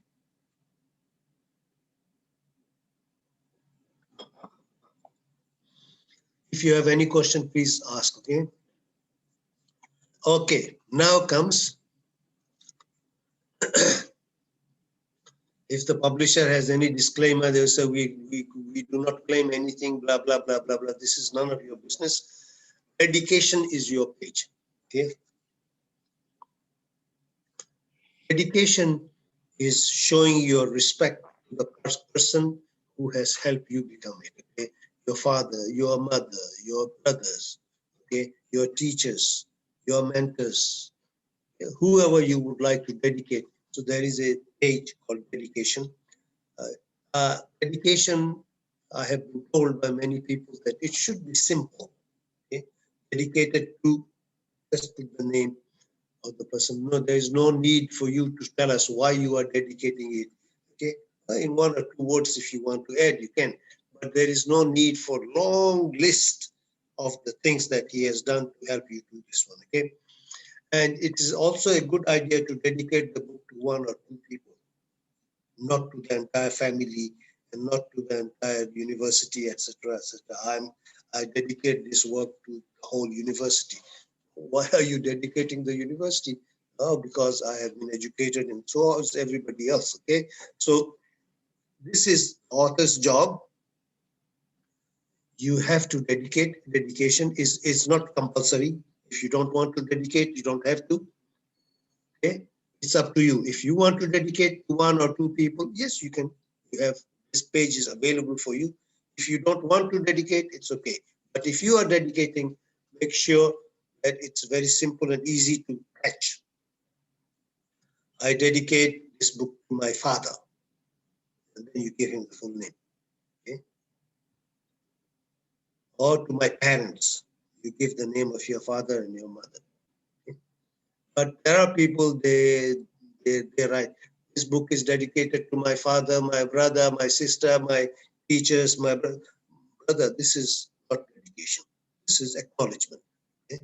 Acknowledgement is different from dedication. Okay, so dedication should be there. Yes, if you want it. If you don't want it, it's not there. Some books have dedications, some books don't have. Okay, in my books, I don't have a separate page for dedication. In the acknowledgement page, I just mention it. Okay, I dedicate this book to my son. I dedicate this book to so and so, etc. But if you want, you can have a dedication as a separate page. There's nothing wrong in that one. But make it simple, easy, and eye-catching, so that people understand what you do. Then comes the table of contents. Dedication, Prof. Prof, for dedication, if we write a book, for example, and we dedicate for our father, do you think they will get the rewards of it? Because usually when a person dies, three things remaining. One is the walad salih, sadaqa jariyah, and ilmun nafi'. Now, simply writing this dedicated to my father, and will he get the rewards of this book, do you think, or the author himself will only get it? Because Islamically, I believe the person who wrote it, he will get it. This is only simply, I think, just to publicize my father to the readers, isn't it? It does not help him anything. Sayyid Abul Ala Maududi rahimahullah was asked a similar question like this in New York. So what did he answer? He said, let me go there and find out. But to me, it doesn't help. Dedication is showing your respect to somebody who has Only that. Only that. Okay. And it's okay, you can dedicate. Just you are showing that in this world you are recognizing him. But as far as his reward in the hereafter, inshallah, you will get the reward. And Sadaqah Jariyah will continue. I don't think it will stop there. Because you dedicated it to me does not mean that your father is or your mother is not going to get any Sadaqah Jariyah for that. No. This is just a worldly thing that you recognize. You recognize somebody who has helped you a lot. Okay? Table of contents. I will have a lot more to talk about it later. All books must have table of contents. Whether it's an academic book or textbook or whatever book you have, as long as it is a book, it must have a table of contents. And with page numbers. I will talk more about it later. And everything that is in the table of contents, everything that you have already written about, okay, there'll preface and acknowledgement, and others will also appear on the table of contents. And then everything that appears after that also. So all the chapters and etc. will be included in the table of contents. That's your job, and you will do this one. Okay. Forward. If you have a forward, you should. All my books have forward. I somehow or other, I have some people that I respect most, and I know they are experts in their area, so I ask them to write forward for me. So Alhamdulillah, I received many forwards, so they do it. Okay, it's an expert who has hopefully has read your manuscript, okay, and he will tell briefly about what he thinks about it. And mostly when it is a forward, it means it's praise. He's going to praise you, and he's going to say. Forward is mainly for selling your book, okay? For making popular for many people to read. So if you have a great expert writing on your book, then it means that the book is good and they will sell it. So it's written by an expert and he writes. Hopefully he has read it. Most of the time, the experts, they do not read. They ask the writer to write what he wants to say, and then he writes the foreword and he passes it on to them, and then the expert simply signs it and say, yeah, it's good, please include it. So be careful. Preface, yeah. Explain why and how you came to write the book. And you may also say why it is important, why you come to write about the book. You don't, you tell us the reasons why you wrote the book and who are the beneficiaries who will benefit from this and who will not benefit from that. And why are you writing it? Do you have the capability to write it? Are you an expert in that area or not? Okay? And then comes the acknowledgement part. Okay? I use the word acknowledgement because there are many people you would like to acknowledge. They have contributed you, they have given you money, published books, maybe they gave you scholarship, okay? And those people who give you a scholarship, it's a requirement that you have to mention them, that I'm grateful to so and so for giving us the money and all those things. Okay? It has to be done. And these are all in the front part coming up, okay? So acknowledgement usually about 1 page, 1.5 page, but it has to be there because there will always be acknowledgements. There will be people who have contributed you in many ways. You might not have realized it. Okay? Some people simply come and encourage you to write. That's the contribution also. Others, some people would come and give you some supply of some of the books here and there, yes. So they go into acknowledgements. And then there has to be a chapter called introduction.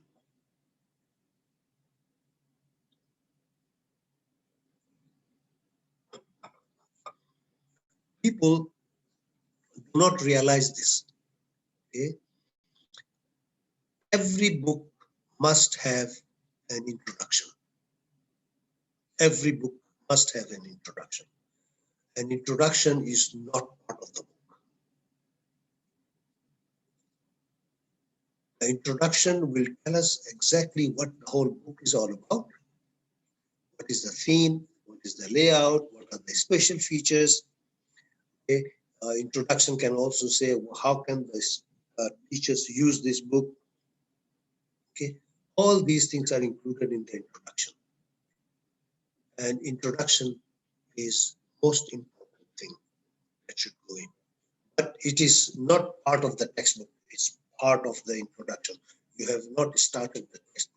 So the textbook, original textbook, starts with chapter 1, chapter 2, chapter 3, chapter 4. Introduction is not a chapter. Introduction is not a chapter. Introduction is a beginning of this book. That's exactly how many chapters are there, how many things, which chapter contains what is the theme, what are the special features of it. Everything will go under the introduction. Okay? And this is very, very important, and you have to write this one. And then, of course, there is abbreviations, a list of abbreviations. You know, what kind of abbreviations did you use? Abbreviations is very important. You have used the abbreviation IIUM. What does it mean? What does it mean, IIUM? Sallallahu Alaihi Wasallam, I always use SAW. What does it mean? SAW means Sallallahu Alaihi Wasallam. What is the meaning of that? Okay. Allah Subhanahu Wa Ta'ala, I use SWT. What is SWT stand for? Okay. Subhanahu Wa Ta'ala, what does it mean? You have to explain this in a list of abbreviations so that your students do not get confused. Okay. Or do not make mistake. Abbreviations are different from the words that you make up yourself. Okay? So abbreviations are different. Abbreviations are the words that you have done. You have used it. Of course, in the text you have explained that one. Okay. So Allah Subhanahu Wa Taala. The first time when I put SWT, I put Subhanahu Wa Taala. Okay. And then I close the bracket for the first time. And subsequently, I use SWT. But your readers may not know what SWT stands for. So if they have any doubt, they will just open the abbreviation list and then they will look for it there. Okay? So this is very important, and you have to provide this number. Now, after all the chapters and everything is gone, now we are coming to the back matter. We are coming to the back matter. What are the things that the book at the back contains? Okay, appendix. So you talk about, say in your book you mentioned about Khutbatul Wada, okay, the last sermon of the Prophet sallallahu alaihi wasallam. Okay? You may want to add the whole khutbah at the end. You can put it as an appendix. Okay? That appendix comes immediately after you finish your concluding chapter, and comes the appendix. Appendix. There may be 1, 2, or 3. If there are more than one appendix, then you say appendixes. If it's only one appendix, then one appendix. Appendices, appendix 1, 2, 3. Usually, appendix is preceded by one empty page. Okay, and in that empty page, you write appendix or appendices, and then they start. So that appendix are the original information. Okay, original information, which is not found in many of the places. Okay, in many places, people simply talk about the Khutbatul Wada, and they talk about this, and they talk about this agreement, and this and that. But these are not found. So in the appendix, you provide the original information, material found in the book. But you have to make sure that you provide full information about the material that you have taken. Where did you get it? How did you get it, etc. And then after the appendix comes the glossary. A list of keywords or terms used within the book and their definitions. Okay, so you provide it. It's a repetition of what has been done there, but you have to provide a separate glossary of terms, which is very important, and you have to use it. This comes at the end of the book. Okay, after you have finished the chapters, but still we are talking inside, not outside, inside the cover. Okay, so glossary has a list of keywords and terms used. What are the terms, keywords that you have used, concepts, terms, etc., which are very, very essential. You bring it here again in the glossary, and then you provide short definitions, short terms, etc. And then comes the reference list. Reference list is very important. You have to provide all the resources that you have cited in the book, and you have to list them alphabetically by the author's last name. Now, some textbooks do not have reference list because they provide the references at the end of each chapter. They provide references at the end of each chapter, and therefore there is no need for additional list. But some, they do not provide reference list in each chapter, so you have the reference list at the end of the book, and that is very, very essential. And then there is bibliography. Bibliography refers to all the works used in the textbook, as well as the books that you have not included, but you have read, and you have benefited from it, so you think that it is useful. Okay, so you have bibliography, and the textbook also includes suggested readings. You see, in addition to bibliography, you have suggested readings that, okay, read these books, the following books, very important, not many, okay, 2, 3, 4, 5, 6 books, which are helpful. Students may use it and then go for it. And if you have the resources such as videos, tools, etc., most of the time we do not find it, but it is there. And at the end, of course, who are you? You are professional, you describe yourself. There is a short 1-paragraph description of the author, and then comes the index. Indexing is very important, and most of the time the publishers they create index for themselves, but I like producing my own index because I know publishers would not know what words are more important than others, so they would just pick and choose whatever they like. Okay? But here I know my book, I know what are the most important terms, etc. So I would pick and choose, and then I would put it in index. Okay? The more pages you consume, it's better because then it will provide the full thing. So that some of the people, most of the time, I go to the index to see what terms are used, what are the things, and then I go to the page numbers. Index contains page numbers also. Okay, so this is the book, the textbook that we are talking about. Okay, nothing else. Any questions? Any questions?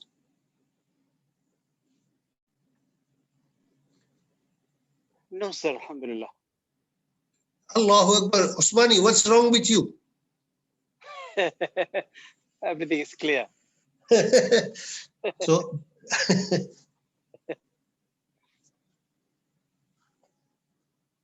anybody else? Any questions? Please ask.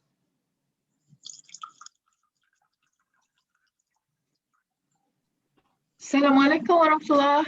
Walaikum assalam wa rahmatullah. Prof, Yes. Alhamdulillah, it's nice to see you again. Where? You didn't see me. You are seeing my picture. Prof, one question. You know this Yes. thing about integration I of cannot knowledge, see you. know? How come you did not? You cannot see me, Prof, Why? because Unmute. takut. Unmute. Prof, this is Nolida. Yeah, I know. Okay, Prof, I'm trying to write a textbook that requires integration of knowledge, you know, but I basically don't know how to start. If you can help me out with this. You want to write a textbook on integration of knowledge? Yeah, that actually involves not on integration of knowledge. That involves integration of knowledge. You know, the not to say secular scientific knowledge plus the Islamization. You know, but I've never attended any courses or any talks that, you know, are the principles for it, what to do, what to look for, what not to do. Perhaps if you can give some advice. It depends upon what you want me to do. I'm Because you always know, I'm you know, like the triple IT book initiatives, you know, Prof. yes. They always require that you must have integration of knowledge. You must have Islamization. We're not quite sure what exactly it means and to what extent. Last month, I rejected 7 books submitted to me for review by Triple IT, asking me whether it is based upon Islamization of knowledge or not. And it was not. 7 books. And then the director was saying, oh, then we will not publish anything. We have to shut it down. I said, I said, you are asking me to tell you whether there is Islamization in the book or not. As I see it, there is no Islamization in the book. Yes, there are some quotations from the Quran and Hadith here and there, but it is not Islamization. Islamization has different meaning. And I'm going to give a talk on Islamization on the 9th of November. Yeah. 9th of November. Who's the organizer, Prof? Kulia of Revealed Knowledge. I see, okay. I'm going to talk about the strategies of Islamization of knowledge. What strategies we should adopt. It's a lengthy procedure. We can talk about it. But we are not doing Islamization of knowledge. And I'm very glad that you have taken up that thing. It's very important. We should do it. We can meet. Lida? Yeah, inshallah, Prof. Thank Yeah. you so much. No problem. Any other question? Prof, I'm Hadi Yes. from Salfad. Sorry, I cannot open my camera because the internet is not good enough. Right. So I just amazed with the presentation. I just want to ask, is there You are any- amazed. Yeah, because for me, I just like Dr. Nolida, I don't know how to write a book. So this presentation gave me some idea how to write a book. But before that, I just want to ask about the publisher. Is there any technique that we can like engage with the publisher, or Inshallah, I will how- talk about publisher, how to publish it. right? So and my question is how we are going to find the publishers? Like, are we Yes. going to finish out the whole textbook first, then we going to reach the publisher? Would you please hold on to your question for a while? I Alright, will sure. be talking about how to publish. Okay. Sure, thank you, Inshallah. Prof. All right. Publication is very important. We have to publish. Inshallah, there are ways of publishing it. Okay. All right. Any other question? Assalamualaikum, Prof. Wa alaikum salam, Prof. My name is Khairani. I'm from Kuliah of Dentistry. Wow. I have to Okay, see Prof. you. I have to see Oh, you for my Yeah, dental problems. No, I'm not a clinician, Prof. I'm just teaching the basic medical sciences. Oh, So mashallah. basically, yeah. So, Mhm. Prof, I'm just asking because this is a very, I think, very interesting session, and actually, like myself and a group of lecturers from my department, I mean from my unit, we are intending to come up with a book. But the thing is that we are not sure whether the book that we are planning is it going to be a classified under textbook, academic book, or research book. Because what we are trying to do, Prof, is actually some sort of like introduction book to the dental students. Okay, the title that we are proposing, Prof, is like this, Prof: Molecular Research in Dental Sciences and Introduction to Dental Students. Okay, Prof, if you look, I mean, if you hear from that title, what is your expectation? Is it going to be a textbook or a research book or a combination of both, Prof? The way I understand, I may be wrong. The title says what? Molecular.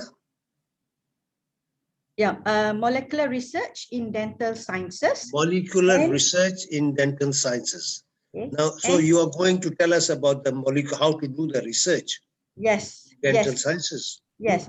And it is basically, our focus would be for undergraduate students, but it's not going to be a textbook because it's not a must for the student to have it. It's kind of like a guideline. You know, we want to share with our students or to give knowledge to our dental undergraduate students is what is, you know, like what are molecular research, what are the DNAs, what are the RNAs, what are the dental stem cells, you know, that kind of thing. So it's kind of like introduction, so that our own dental students, they are, you know, they have some knowledge and also interest in doing molecular research relates to dental sciences.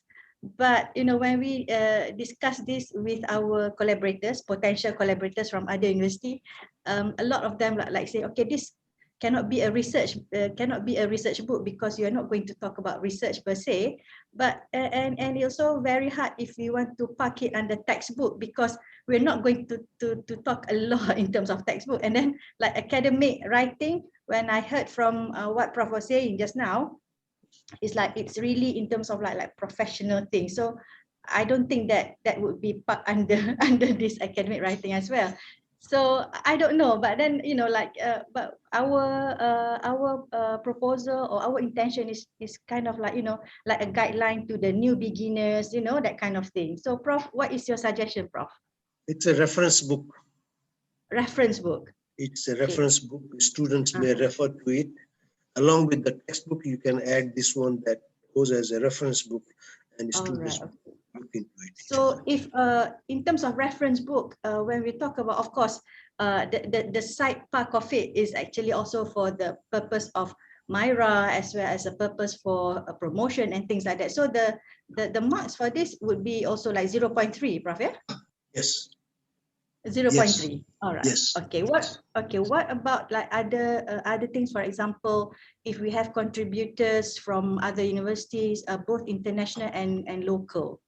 I mean, both national and international collaborators working on the same on this project. Will that be counted? Like, you know, any other part of the Myra or any other part of for our promotion and things like that, Prof? It's not included in the Myra things. It's promotion, yes. It would be additional benefits that you have derived. Okay, so the universities, they want you to cooperate with others also, so you get additional points for this one. But Okay. it is not included. It is not included in the counting of the promotion points. Okay. But it's But a good anyway, idea. yeah, if we put it as a guideline, I think maybe because we are thinking of having quite a volume, maybe like 100 pages. So if it's like guideline, then we no need to make it into that amount. I mean, in terms of the pages, maybe 50 pages or 60 pages, that should be all right, Prof. It's up to you to decide what are the things you are necessary for a reference book so that the students can refer to you. It's a good idea to be comprehensive. Right. It's Okay, thank you, Prof. Thank you so much. It's not so much about the number of pages, so much about the content itself. Is it comprehensive enough? Will it help the students? You have to decide. Understood. Understood. Okay, thank you, Prof. Thank you. Okay. All right. So far, what I have done so far is to tell you what goes inside the textbook. So outside the cover pages, I have not included. So if you are looking at the book itself, okay, we are looking at the book. So the book has several parts. So the book from the front page and the last page. Okay, so you have a spine, you have a title page, you have a cover, you have an author, you have table of contents, index, illustrators, okay, etc. Here is the book, okay. This is the book, how it looks, okay. So you have the title, I love to read. This is the title of the book outside, okay. We are not talking about inside, we are talking about outside. How does the book look like, okay. And then the author and illustrator here is Ima Writer. This is the writer who has written the whole book. And here is an Iman artist. This artist is the one who has given some drawings inside and he did all the illustrations, etc.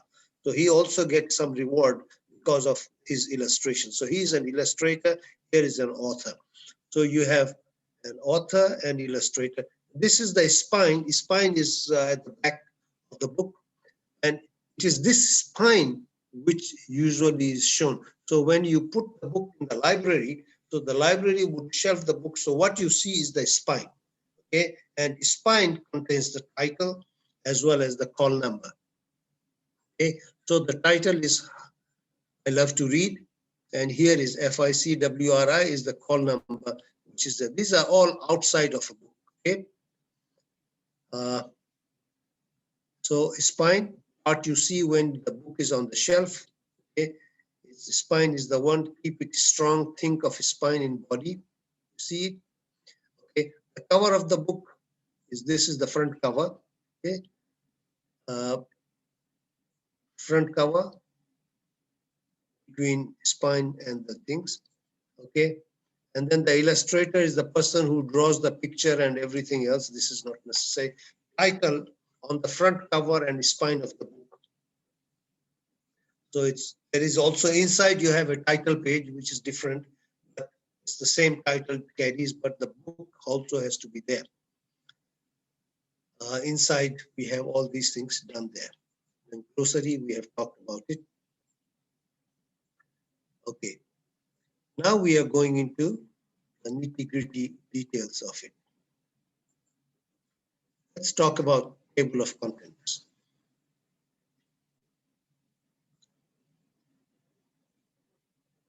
And I want you to be careful about it. Table of content includes titles, titles of all the chapters. So all the chapters are included in the table of contents. Okay? So in the beginning, the table of contents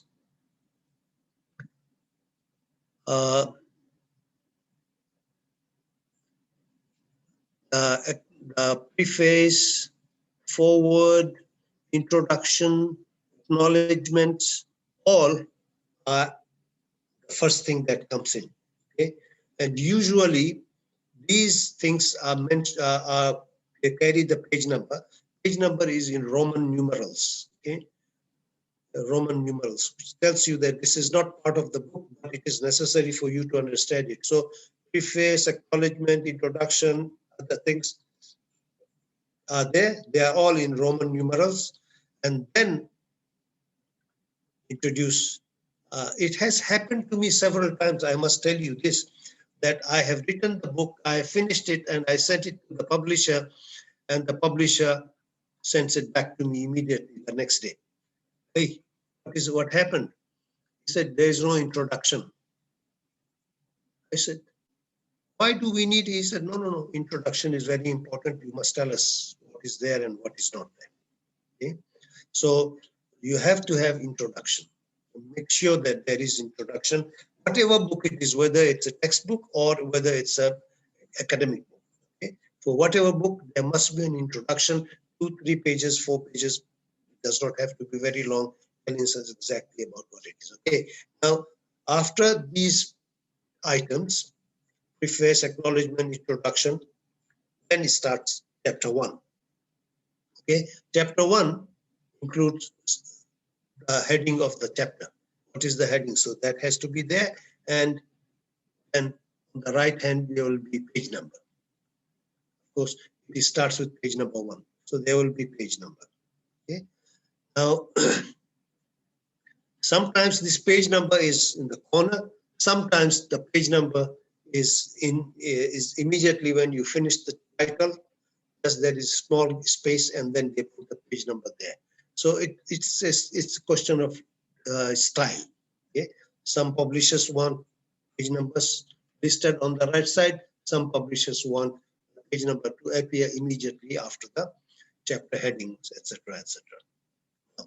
So your title of a table of contents could include only the chapters. So chapter 1, chapter 2, chapter 3, chapter 4, chapter 5, chapter 6, okay, and then the concluding chapter. These are your table of contents. However, some publisher, and it's a good idea to have it, that not only the chapter, but also to have subsections. Okay? Under each chapter, you have several sections, right? So those sections should also be included in the table of contents. This is called extended table of contents. Extended table of contents. You include second level headings and also sometimes third level headings can be done. Okay? So the more headings and subheadings you have, the better picture people get of the book that you are doing.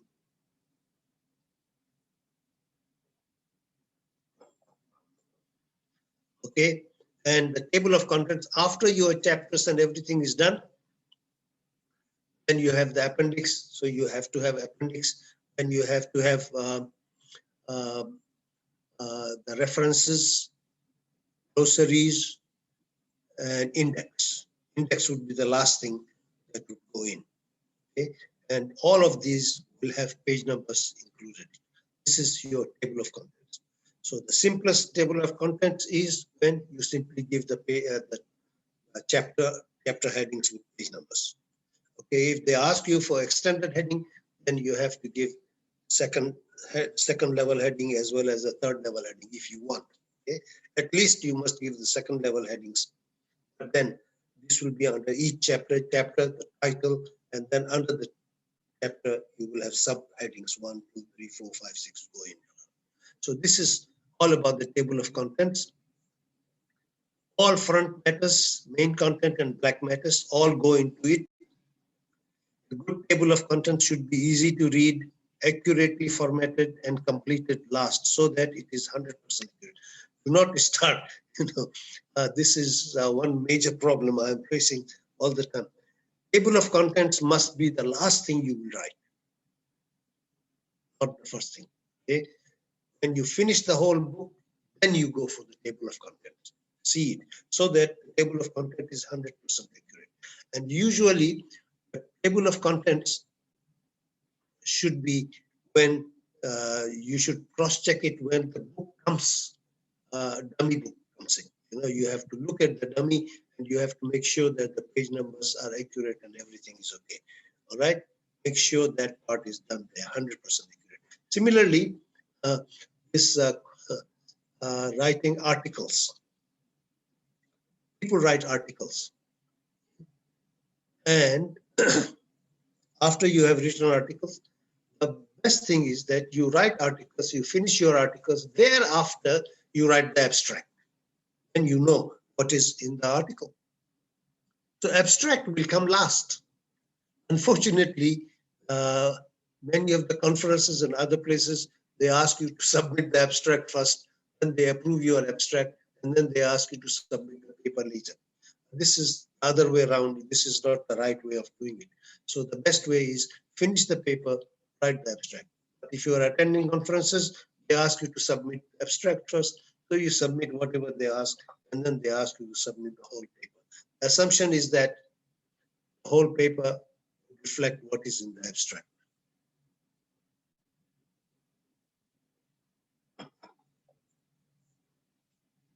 Okay, here is the sample. Here is the sample of your abstract. Preface, acknowledgement. Okay, and they are in Roman numerals. You can see it there. I simplified it. There were some more. I took it out. Okay, and then this is the first chapter. Chapter 1 is here. And then prologue, this is the title of the first chapter. These are the second level headings, okay, and conclusion. There is no other things, and all the page numbers are here on the right side. This is the second chapter, Muslim Women Peace Builders, a historical perspective, Prophet as a peacemaker. This is the second level. This is the third level. Okay, this is the third level, the Constitution of Medina, Khadijatul Kubra. These are the third level, and under Khadija is philanthropy. This is the fourth level. So they are all listed there one by one. So that people, when they are reading it, they would know what is written about it. And then the second level, Aisha Siddiqa, and then third level is religiosity. It's about Aisha's religiosity, is about her generosity, her simple lifestyle, etc. And then the conclusion. Okay. And then this is about in contemporary times. So we have, I have included here Begum Roqeya, Aisha, Bridget Lemu, Una Abu Sulaiman, etc. These are the women peace modern, okay, their religiosity. These are in the third levels, etc. And then the conclusion, and then this is the conclusion. At the end, we have Appendix 1, selected verses of the Quran on values promoting peace. And then Appendix 2, the Constitution of Medina, first constitution in the world, and glossary of terms, select bibliography and index. Okay, this is how the table of content looks like.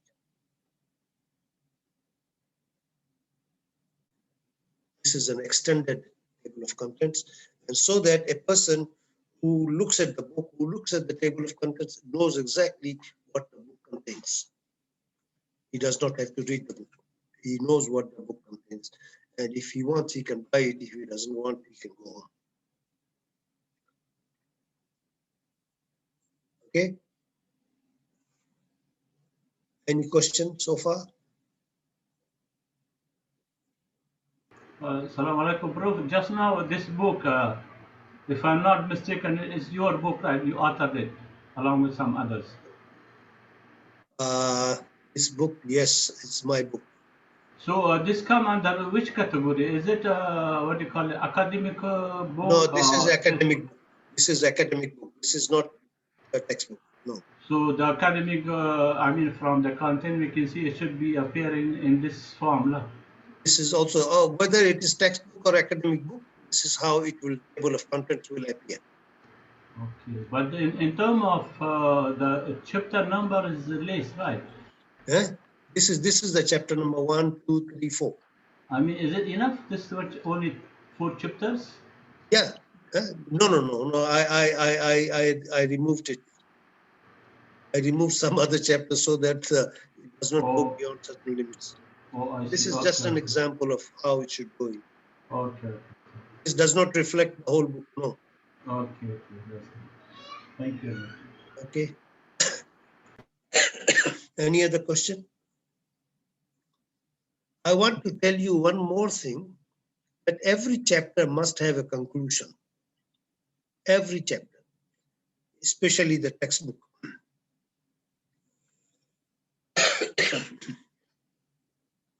So that each chapter is self-contained. Anybody who would like to read one chapter, he can read it and he understands. He does not have to refer to others. This is the reason why each chapter must have a conclusion.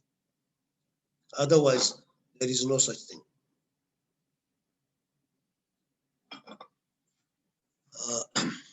Okay. Assalamualaikum warahmatullahi wabarakatuh, Prof. Alaikum assalam, Ani. What is the title of this book and how can we get it? It This looks book? interesting. Now I have to sell it. The title of the book is Muslim Women Promoting Peace. Muslim women what? Muslim Women Promoting Peace. Oh, promoting peace. Okay. All right. So how do we get it? Where can we buy it? We can buy, I don't know. I never cared. I never cared about selling. I think the university bookshop has it. Okay. That one bookstore? Do you think that one bookstore? Our bookstore has it, yes. All right. If they don't may have I know how much? Or I you have don't no care idea. about I it? have no idea. All right. Okay. My job is to write, all right. prepare the manuscript, and then give it to the publisher. Thereafter, Allah knows the best. All right. You may give to somebody, Prof. You may give to somebody. To me? Yeah. No, after I finished writing, I forgot about it. All right. That's right. Thank you. Sometimes they give me royalty. If they sell a lot, then they give me royalty. If not, I don't care. They're supposed to give. Yes, they are supposed to give, but most of the time, they don't. For the book, for the book with the multiple authors, how many authors can be accepted for multiple authors? Because usually we have multi-section courses. If suppose one of the course, if we decide to write the textbook by multiple authors, all the lecturers who are teaching the course, they might write some chapters, and maybe we are 5-6 people who are teaching the same subject. If all of them get engaged, do you think it is okay that if you have 5-6 authors together? I have seen some textbooks with 4 or 5 authors together. Yeah, we have 5, 6, 7 teachers, teaching the same subject, and if we want to divide it, then everybody love to get involved with this. Yeah, you can divide it and you can get involved in it, but it's so better no problem. It's better not to have so many. Yeah.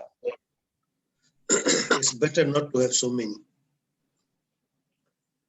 2, 3 maximum. But the lecture we have many. One is lonely, 2 is company. We cannot deprive. 1 is lonely, 2 is company, 3 is crowd. But 4 is permitted by Sharia. How can you say no?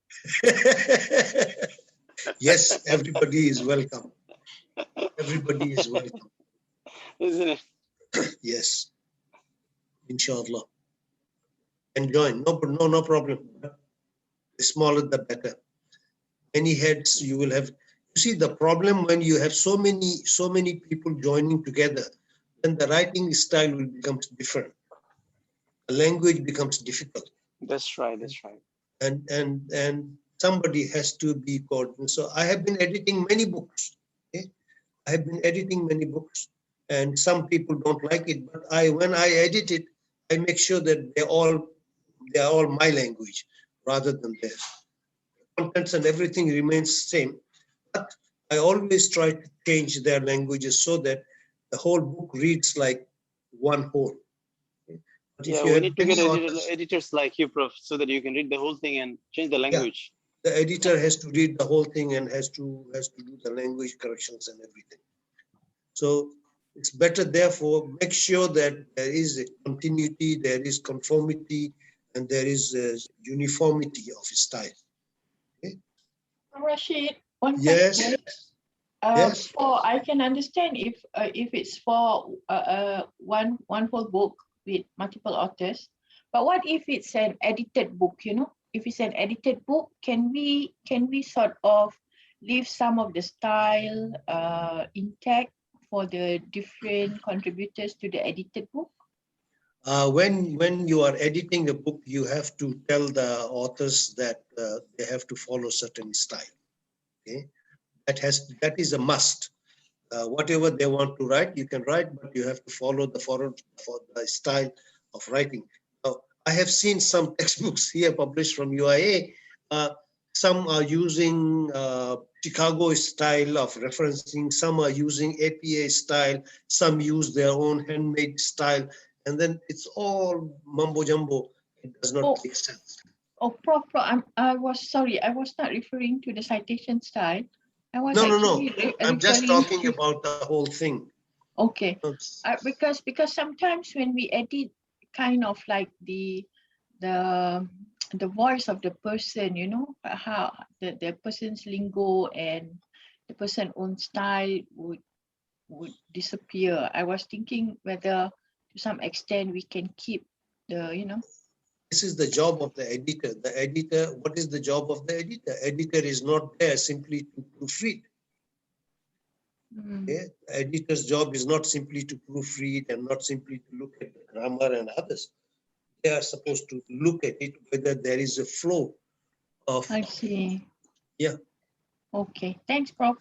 You should look at it. That's the job of the editor, and therefore people don't take it seriously. Editor's job is to make sure that there is a uniformity and the whole book reads like one book. Okay. All right. Okay, Prof. Thanks. You're welcome. Now we are going into the chapter. This is very important. The chapter must have following things. Okay. In the openers, in the first page of each chapter I'm talking about, not the book, I'm talking about the chapter. Each chapter of a book, textbook, they must have an opening section, the learning objectives. What is it that they are going to learn? After reading this chapter, you will learn this. You have to tell us exactly what it is. This is a very important thing. And then there will be a very short introduction of telling us what it is and how you are going to do it, etc. And then there will be focus questions. No, you should concentrate on this thing, while reading it, concentrate on this. Okay. And when at the end of the chapter, there will be review questions. Each chapter, there will be review questions. You say, okay, questions for review, and you provide the questions, and then the summary part, and then self-assessment. You can provide them, okay, assess yourself, etc., etc. So this is what each chapter must have. If the chapter does not have this, then the chapter is incomplete. Yeah? Here it is. So learning objectives or outcomes. Okay? So learning objectives or outcomes, when a person reads your chapter, the chapter must say, and most of the books, they say, at the end of the chapter, after reading this chapter, you would learn the following things. 1, 2, 3, 4. And it should actually contain what it is supposed to contain. If not, you are not doing the job. And then chapter introduction. Essay questions, quizzes, other methods that you have done, you just say it in the introductory chapter. You have to do this. And then the key terms. what are the terms that you are using, key concepts that comes in. So you must always summarize these in a glossary test in the back matter. Okay? So this is all parts of the chapter, and we have to be taking care of it. Chapter end summary or list of key points or key takeaways. Yes, very good. Suggested reading list at the end of each chapter. Resources if you have, etc., etc. These are all parts of the chapter, and I want you to remember this. This book, this textbook is different from the academic books. What makes it different is that you are learning objectives. You are learning the outcomes. You are telling them, look, you read this chapter and you will know this. If you don't read it, you will not understand this. And then it also tells you, okay, here are the questions you must concentrate on. Tell us, what are the questions you are reading? You want them to read. And then at the end, you ask them. At the end, you ask them, what is the meaning of this? What is the meaning of that? And when you ask them, then and then alone, it's it. In the academic book, these things do not happen. Okay? In the academic books, we do not tell them each chapter, okay, after reading this chapter, you would learn this. No. Because in academic books, the whole book is one. The whole book is one chapter.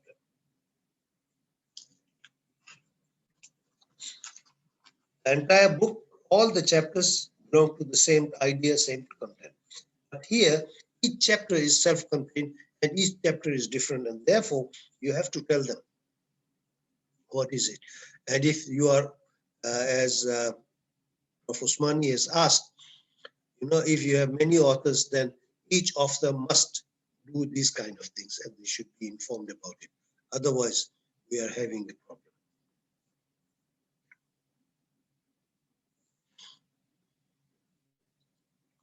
Any question on that?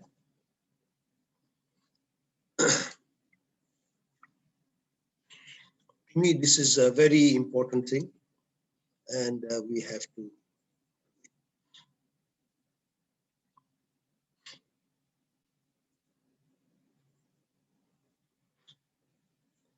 Okay.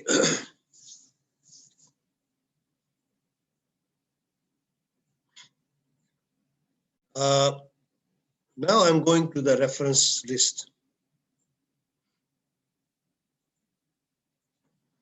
We are talking about the reference list.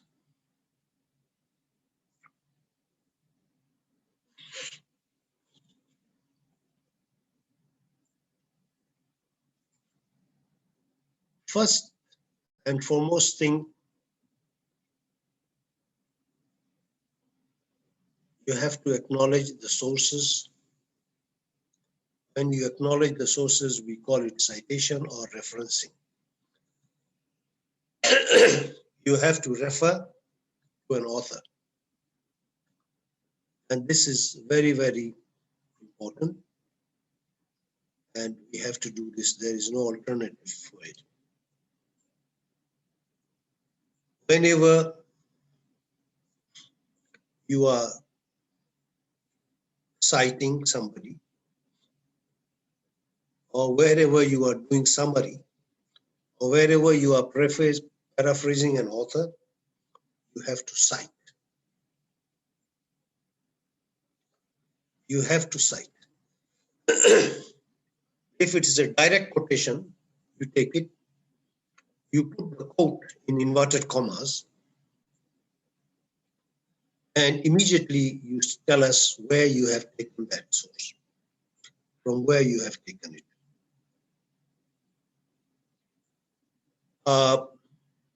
People ask me how many quotations can I use? I said, use quotation as less as you can.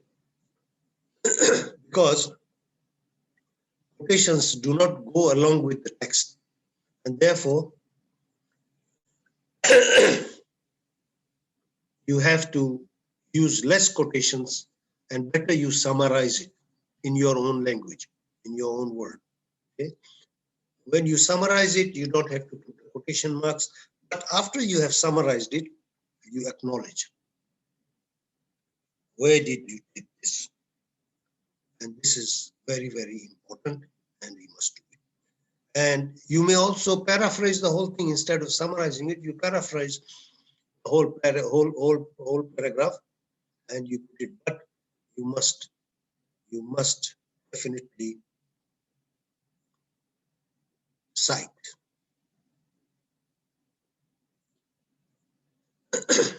Okay. So we can stop here for another 5 minutes. Can I? Do I have your permission? Yes, Prof, no problem. 11:35. We will start at 11:40, inshallah.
Assalamu alaikum wa rahmatullahi ta'ala wa barakatuh.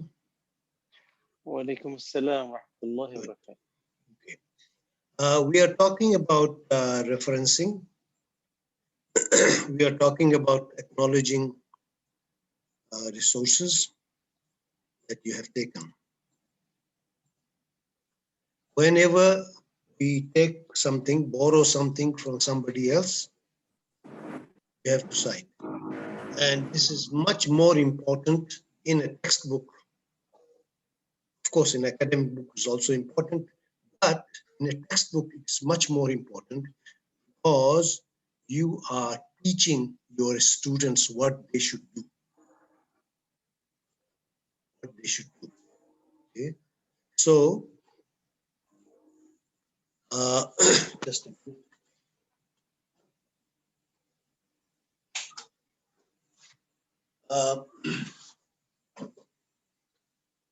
You are telling your students that, look, whenever you borrow things from others, you must acknowledge. Okay? And acknowledgement, therefore, is absolutely essential. So when you take somebody's words word by word, and you put it, it's called direct quote, you put it in inverted commas, and when you can summarize it in your own language, but you should still say, this is the word, these are the things that I have taken from so and so, or you paraphrase the thing, but you should still acknowledge that you have taken it from somebody else. Okay. Why do you want to reference? People think that showing references is bad. Actually, showing references is very good. The more references you cite, the more you are telling people that you have studied so many people, and therefore what you are saying is good. So having many citations is good. It shows your argument is authentic and your information is credible. And therefore, you have to show the references. I repeat again, this is more important in a textbook than in an academic book. Okay? Academic book is also important, but you must do it in the textbook. Yes, anybody? Okay. The readers would benefit from it also. It's not only you, but the readers. You are going to tell people that, look, you are saying things not based upon your own whims or caprices, but you are relying upon others, and others have said this, so you are bringing them. So your thing is authentic, and students who reads it, they would also know where to go. If they want to add something else, they can go there and add it. Okay. Of course, intellectual integrity is very important. The intellectual property issue is very important. If you borrow from somebody and if you do not acknowledge, then you will be accused of plagiarism. We will talk about it a little bit later. but this is very, very important.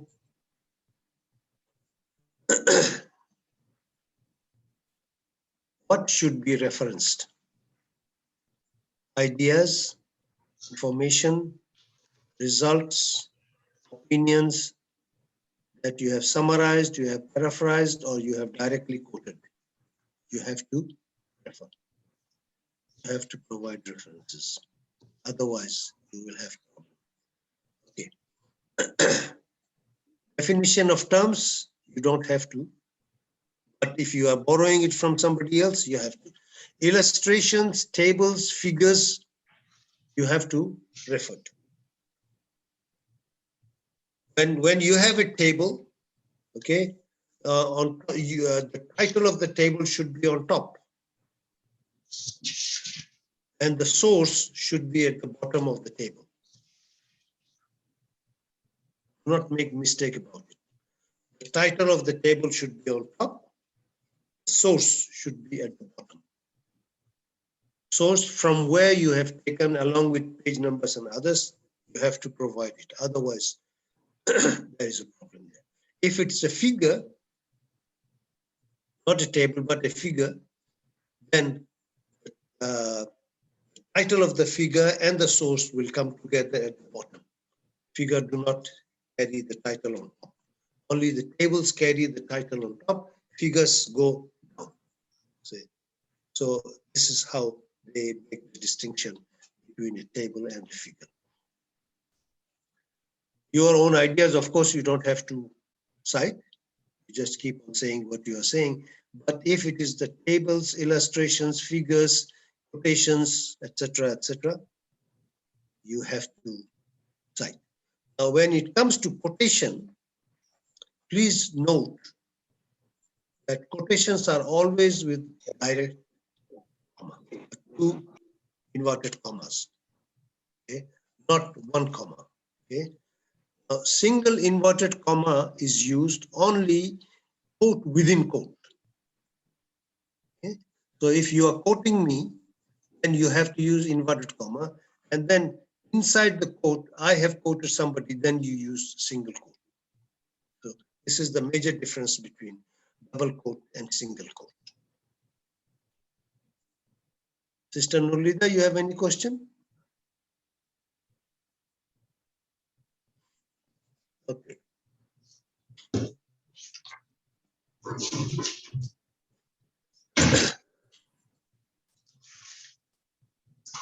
Common knowledge, we don't use sources. Common knowledge, we just let them go. Say, okay, what is common? Everybody knows, so we don't have to cite. We don't have to give the citations. Common knowledge, everybody knows it. But if everybody knows it, then you don't have to talk about common knowledge. Okay? Common knowledge is something which is known to all. Okay? So the first fleet arrived in Australia in 1788. This everybody knows, so you don't have to cite. Yes, for Australians, it's common thing. No. Driver fatigue is well recognized as a cause of accidents. Yes, from safety campaigns we know. Alcohol, alkaloids, etc., etc. Okay, so these are the common words. We don't do it. How do we refer? How do we refer? It depends from person to person and from department to department also. English language and literature, they have different way of citing.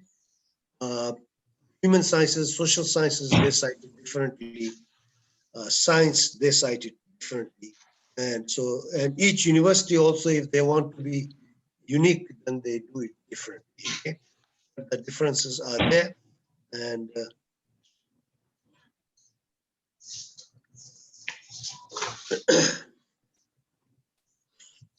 and there are also softwares, EndNote, reference work, etc., etc. They are also there. But commonly, we see that there are acknowledge within the text, and then acknowledge the point and acknowledge at the reference list of bibliography. Okay?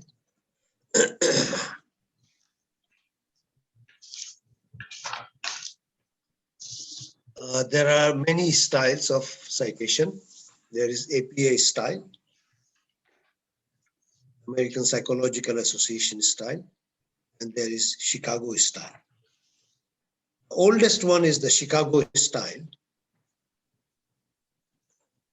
but nowadays APA has overtaken, and Chicago has, I think, agreed that okay, you can use APA style, even in Chicago accepted.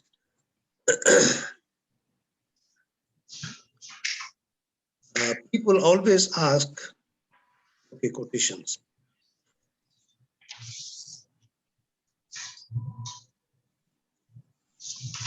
If it is a quotation, you can use it, but I always advise that please use as less quotation as possible. But in the textbook, some of the quotations are very, very important, and you must use it so that people memorize it. Say, if in my textbook on political science, Introduction to Political Science, I wrote, I have quoted all the big authors, and but the quotations are very simple and short. Okay? And I repeat it so that students memorize them. Okay? Use the exact spelling and punctuation. You cannot change it. Okay?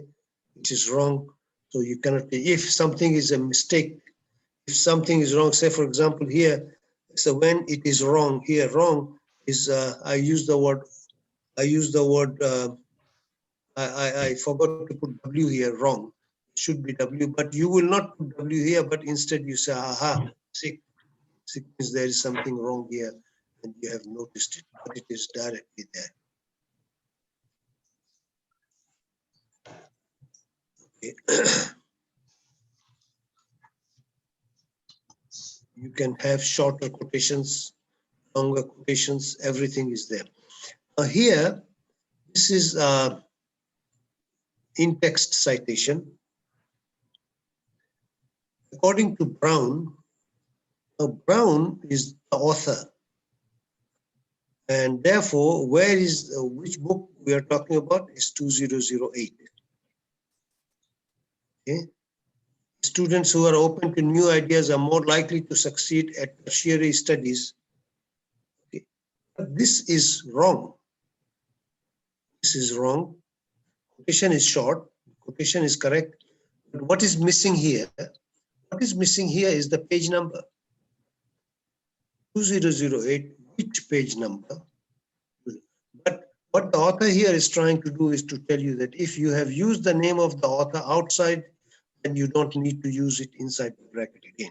So according to Brown, bracket 2008, if I were him, I would also put the page number here, colon 15, means that it is on page number 15, this quotation appears.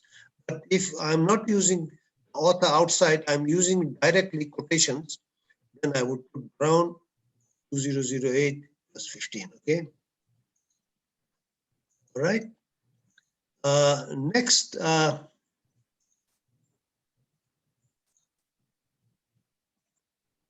if you are using long quotation, if you are using long quotation, but you don't want to use it long quotation, you leave several sentences or several words out, then you put 3 dots. You put 3 dots and you continue. But if it is, you are finishing it, the whole quotation, you cut out some of the things, but you quote it, then you put 4 dots. 4 dot means you have eliminated some words, and it's the end of the sentence. So it's the 4 words, so it comes in there. Okay. Otherwise, you can do it.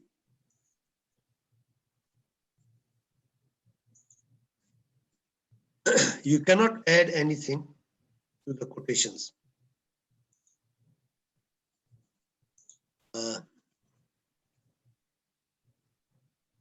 I don't want to go into detail unless you want me to go into detail about it. But quotation is very, very important because in order to save yourself from plagiarism. So here, this is the quotation. Let me tell you something else. Okay.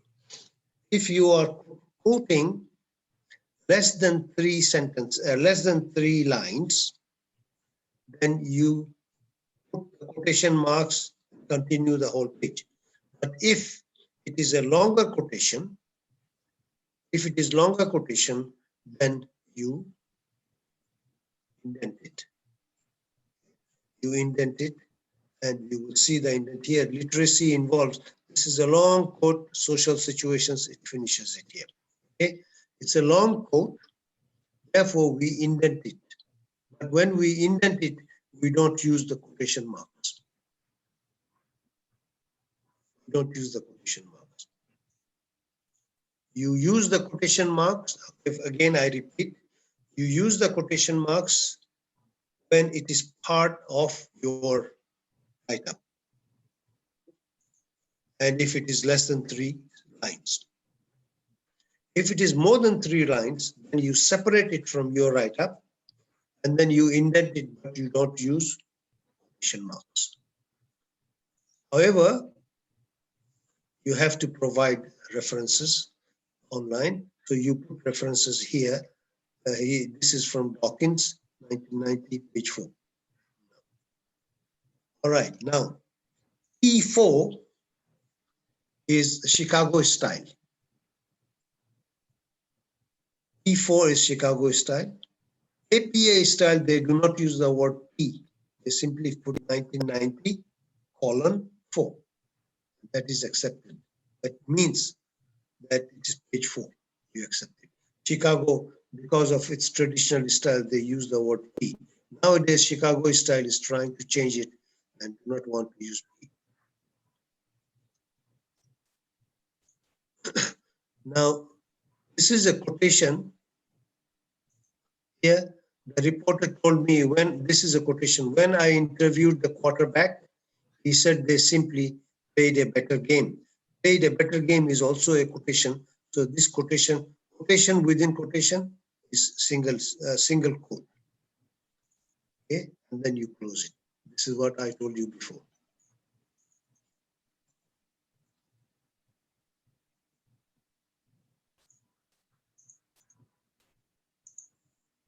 I don't want to go into the nitty-gritty details of it, how to paraphrase and how to summarize it. Everybody can do it, inshallah, I hope. Everybody knows. So we can do it.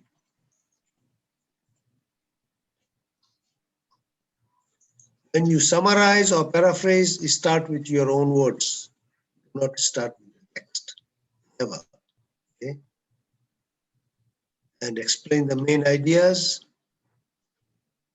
and make it shorter than the original text. And acknowledge.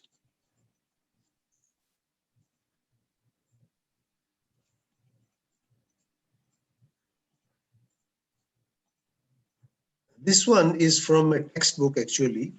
I have taken it from the textbook. They want to show how to do the citations, etc. And therefore, they always ask questions. Is this the correct way of doing it? Is this the right way of doing it? Now here they are asking, where would you put the quotation marks? Here. This is to be interactive. Most researchers agree that it is inappropriate to attempt to isolate a single main cause of an accident, blah, blah, blah, blah. Speed kills has been used. So now they're asking you to use quotation marks. Where would you use quotation marks? Okay. And speed kills has been used. Now, speed kills, if this is the whole is quotation, then it would be single quote, not double quote. So you don't have to do it. Okay.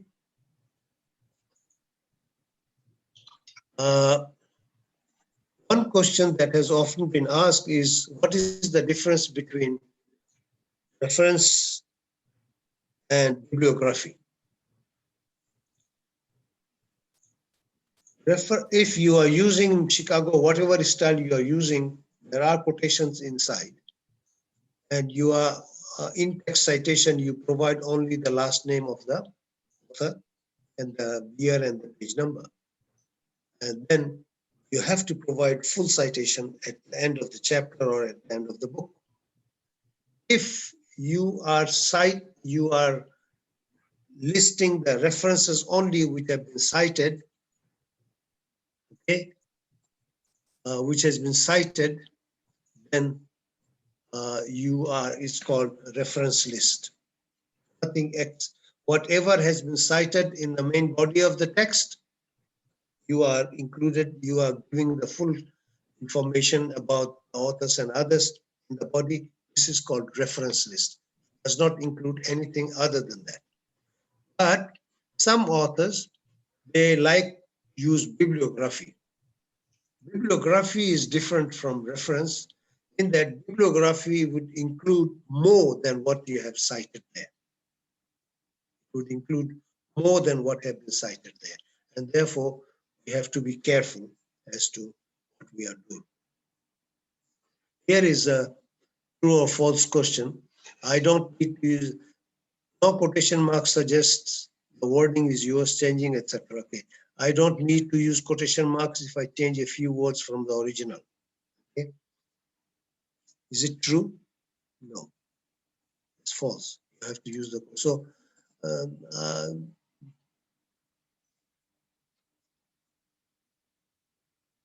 okay, Harvard, APA, MLA, they all have this author date system. Okay, you provide the name of the author, comma, the year of publication, colon, page number. Okay, you have to do this one. If it is the Chicago style, then they put also numeral system, but it takes the whole semester to teach these kind of things here. Here is a quotation by paraphrasing and everything else here. There is much anecdotal evidence, blah, blah, blah, blah, blah, compared with younger students. Now, this is what Jenkins said in 2008 book, and his page number is 97. On page number 97, he said these things, but it is not quotation. It is paraphrased, summarized. Okay? The student's age has been found to be a factor. Again, Hong said it, 2007. In Owens, now here you have a quotation directly. Okay? So if you want it, you can put quotations. If you are taking the direct word by word, if you are summarizing it, you don't have to put the quotation marks, but you have to cite the source that you have taken from. Okay, even here, Owens, he has not taken anything from Owens, simply says in a similar comparison, Owens reported that. Okay, so 2004 is given and you have it.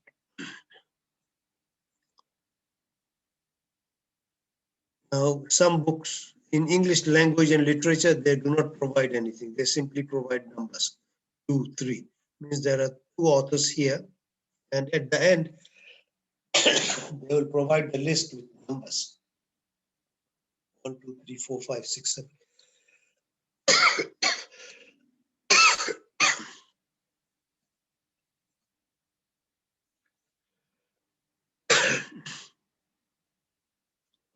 Okay.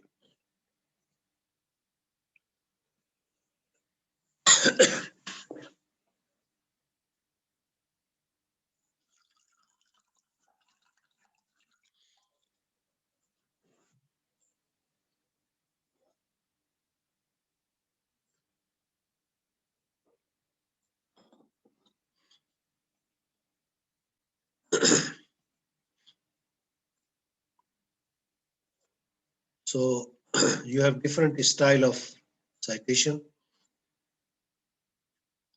Websites are very, very important. Nowadays, people are using websites.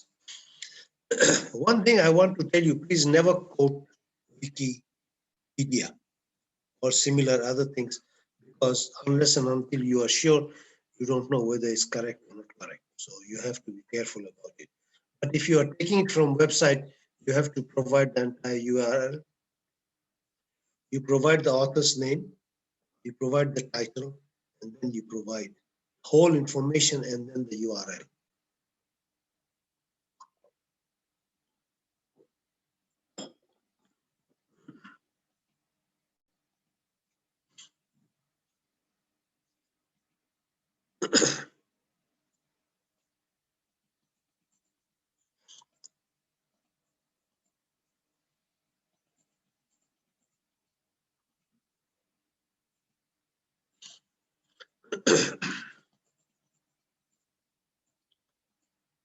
Any questions on referencing, please let me know. Okay, one more thing about referencing. In text, in the text, you provide the last name of the author, the year of publication, page number, if you are doing the quotation directly. If there is no quotation and it is everywhere, then you simply provide the author's name, last name, and the page number. Sorry, the year of publication, no page number. But Malaysia, elsewhere also it is approved. If it's a Muslim Malay name, then you use first name first, last name last. So you cannot say if it is Kamal Hassan, then you use Kamal. Okay? If it is not a Malay name, and if it is not Muslim name, then they use last name first, first name last. Okay? So David Easton would become Easton David. Okay? David Easton is the last name, so Easton comes first, David comes later. Robert Laporte, and Laporte comes first, Robert comes second. So Natibul Atas has to be Natib. So remember these words. These are the things that are names. Malay names appear as given, first name first and the last name last. Abdurrahman Embong will come as Abdurrahman Embong. It will not come Embong Abdurrahman.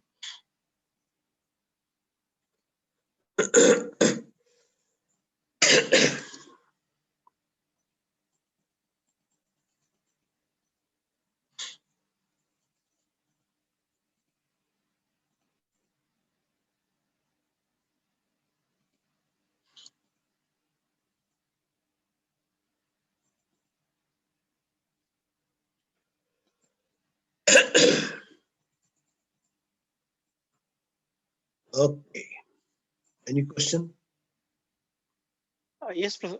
Okay, thank you so much, Prof. Yes. Regarding the footnotes and the bibliography, Prof, usually in the footnotes we put the first name first, last name last.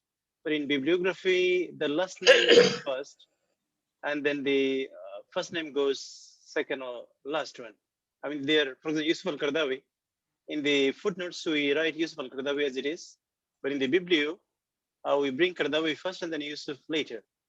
Like you said, Prof. Kamal Hassan, for example. In footnotes, we keep Kamal Hassan. In the biblio, we bring Hassan first, comma, then Kamal.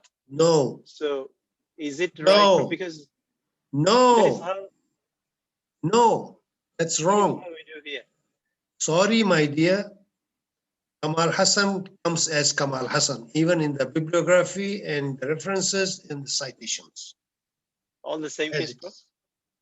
If it regarding is, FPA, Prof, eh? FPA, the people don't put usually the page number.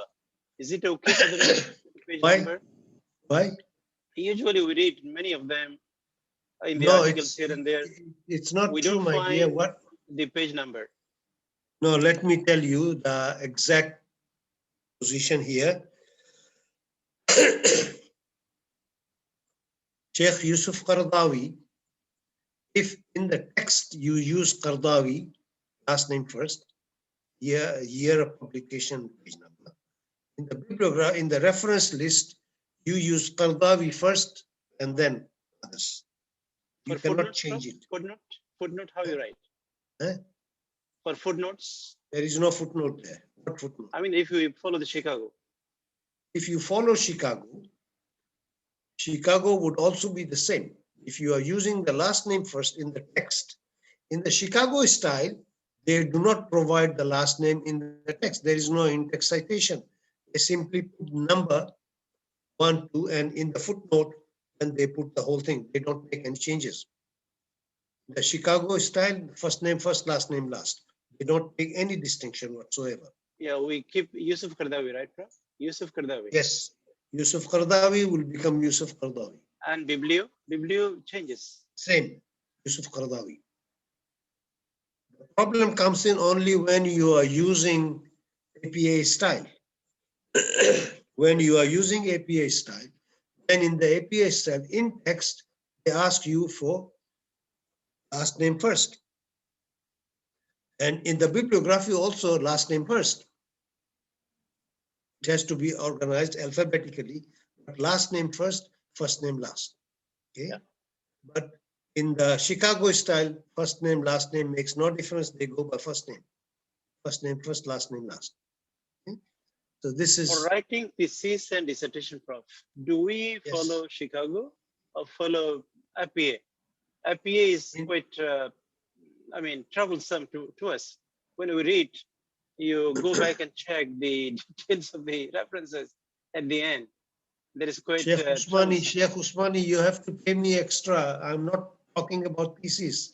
I'm talking about textbook. And Okay. thesis and book, the same thing, Prof. When you're writing a book, for example, the book is the same thing. And then no, if you are talking about UIA, UIA has their own style. And there is a manual available. You have to follow the manual. And UIA usually follow. We have a manual. No, we have a manual. We accept both.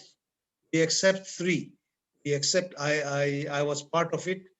We accept the Chicago style. We accept the APA style, and we have also accepted the other styles.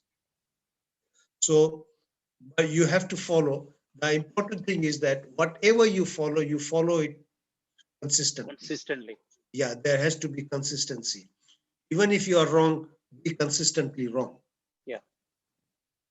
Okay, so you have to follow. But if you are using the last name in the text, the last name has to be in the reference. Otherwise, how are people going to find out? They cannot find out. So if you see, you use Qardawi in the text, and in the references you use Sheikh Yusuf, then I will not find Qardawi. That's why you have to be consistent. Okay? Anything else? Is it possible, Prof, to share these slides to us, especially the references that you mentioned here? I'm going to send all of it to, I'm going to give it to her, and then she will pass it all to all of you. Okay, inshallah. Hopefully they will share with all the participants. Yes.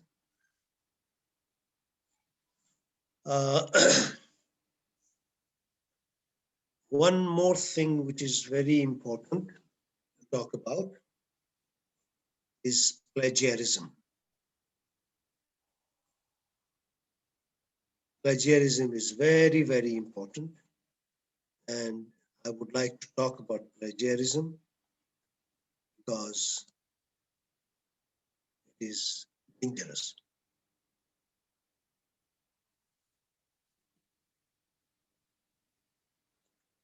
Plagiarism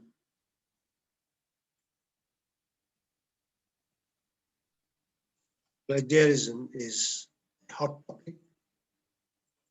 It has become endemic proportions and should be punished by automatic exclusion. We have to know what is plagiarism and why we should do it. We should take care of it. Plagiarism is an academic misconduct. Plagiarism is academic misconduct, punishable in varying forms. And in the case of UIA, I must tell you that we caught plagiarism, and plagiarism has been punished in many ways. termination of contract on the spot is one way of doing it, and we have examples of it. Stopping rewards, reducing the rank, and in some cases even we have removed them from the university, from the department, and sent it to some preliminaries, etc., etc. It is bad, okay? And it is very common, very, very common, and people have been done. One lecturer was caught about 7-8 years ago, and his contract was not renewed. We requested him to resign, but he refused to resign. And when I confronted him, he said, "Do you want me to tell you how many other people do the same thing in my department?" And I said, "I know, but you are the one caught." So it is, the important thing is that there should be no stealing, but everybody is stealing. So the person who is caught is the one who is punished. I'm sorry, but this has happened in your case. So now that you have been caught and it has been proven that you have plagiarized, why don't you admit it and resign? He said, "I will not admit, everybody else is doing it. If you want to punish me, you have to punish it." I said, "This is your case only, not others." And then he did not resign and he was terminated. And as of today, this man has no job. He has applied to various universities, and every time he applies to that university, they refer it back to this university and they say he has been blacklisted and therefore they wouldn't take it. It is that bad. But it is becoming very, very common, and every single individual is doing it. And this is very bad. We should not do it. If you are borrowing it from others, acknowledge immediately. Acknowledge immediately. I refer to you to Prof. Kamal Hassan. Prof. Kamal Hassan would never ever, he quotes many and he gives full citation. One day he was writing, he was asked to write a paper, and then he called me. He said, "Prof. Rashid, I'm writing on this, do you have any idea?" I said, "Okay, give me one day, I will let you know tomorrow." So next day, I called him. I said, "This is what my understanding is, this, that this is this, this is this." And he jotted it down, everything. There was no quotation, no nothing. I didn't cite anything. And then when he presented his paper, I went to that conference. In that paper, he mentioned what I said, and then he cited me. He said, "Prof. Rashid, so and so, so and so." That is called honesty. That is called sincerity. That is called Islam. Okay? He wouldn't take one word from it. He said, "Unless and until I cite." And he mentioned it. He said, "This is my conversation with so and so." I never expected it. I did not want him to do it, but that is his honesty and sincerity. And that is what we all should be doing it. This is called no plagiarism. Okay? So plagiarism is a very dangerous thing. To take someone else's work and others. Now, you can paraphrase it, you can summarize it, you can rewrite it in your own words, but if it is someone else's idea, please quote. Okay? Give him the credit for doing what he has done. It does not make you smaller, it makes you bigger, it makes you great. That, okay, you have recognized so and so, so and so. So plagiarism is bad. Now, definition of plagiarism differ from person to person, but plagiarism is defined as direct verbatim quotation of 7 words consecutively. 7 words consecutively. That is straightforward plagiarism. You don't have to do anything else. Okay? But as I said, if you are plagiarize. If you are using it, you have to acknowledge. So the best way to save plagiarism is cite. The more you cite, the more safer you are. If you do not cite, you are in trouble and you will be punished. And I hope it does not happen to any one of you.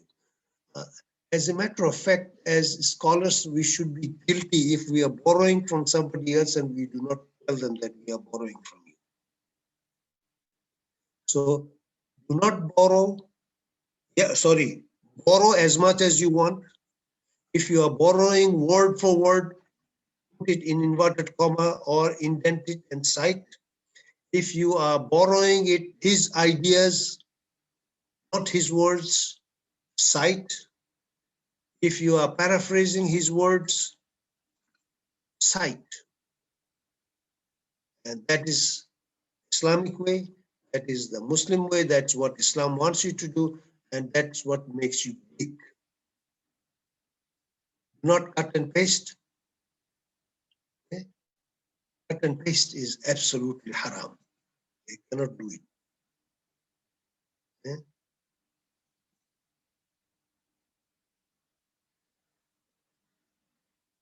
Nowadays, people are becoming very serious, and now they have this turn it in and other things. You can use it, but this is no good. I don't use turn it in because I don't quote. I always cite, and the more I cite, the bigger I become, the greater I become. So I have no problem citing sources. Okay. Any question on plagiarism, please?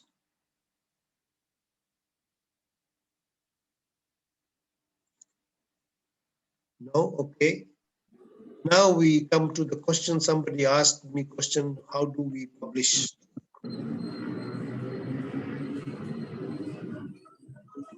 Publish or perish? This is, I was told when I was doing my PhD, I was told that, look, you publish or you perish. If you are not publishing, then you are not entitled to stay in the university, you leave. Okay? You have to publish. Why we have to publish? Because we are doing research, we are doing things, we want people to benefit from it. So we publish. Good. You want to disseminate knowledge, you publish. Okay? You want recognition, you publish. You want promotion, you publish. If you don't publish, you will not have promotion. If you don't publish, you will not be disseminating knowledge. Okay? And as I told you before, Islam requires that you must publish fame, fortune, responsibility. These are the three major things. And we add spirituality. Okay? You want to be recognized by your peers? Side. I was so happy, I wrote the book Introduction to Political Science, and one day I was passing by, in the lift I met this Professor Ulong, Shamsul Amri, and he said, Prof, I read your book, Intro to Political Science. I was so happy. I said, MashaAllah, my peers, my seniors. Okay, good. Thank you very much. So fame is required and you do it. Fortune, of course, money, you have grants, you have research funding. You get it only when you publish and you are responsible for it. Okay. And Allah subhanahu wa ta'ala wants you to do it. Knowledge production, I've told you this before. Knowledge for the sake of knowledge has no place in Islam. Knowledge must serve the humanity and please Allah subhanahu wa ta'ala. Okay. Al-Ulama'u warasatul anbiya. We talked about it, that we are the inheritors of the mantle of prophethood and we have to perform the job that they did. And the only way we know how to perform is to publish and is to talk, publish as much as comes. Okay. And everybody can publish. I'm talking about academics here. And if you want promotion, you have to publish. If you have any vision, you have to publish. If you have no vision, then you will have no future whatsoever. Okay? How to get published? before you can think of publishing it, you have to write. Okay?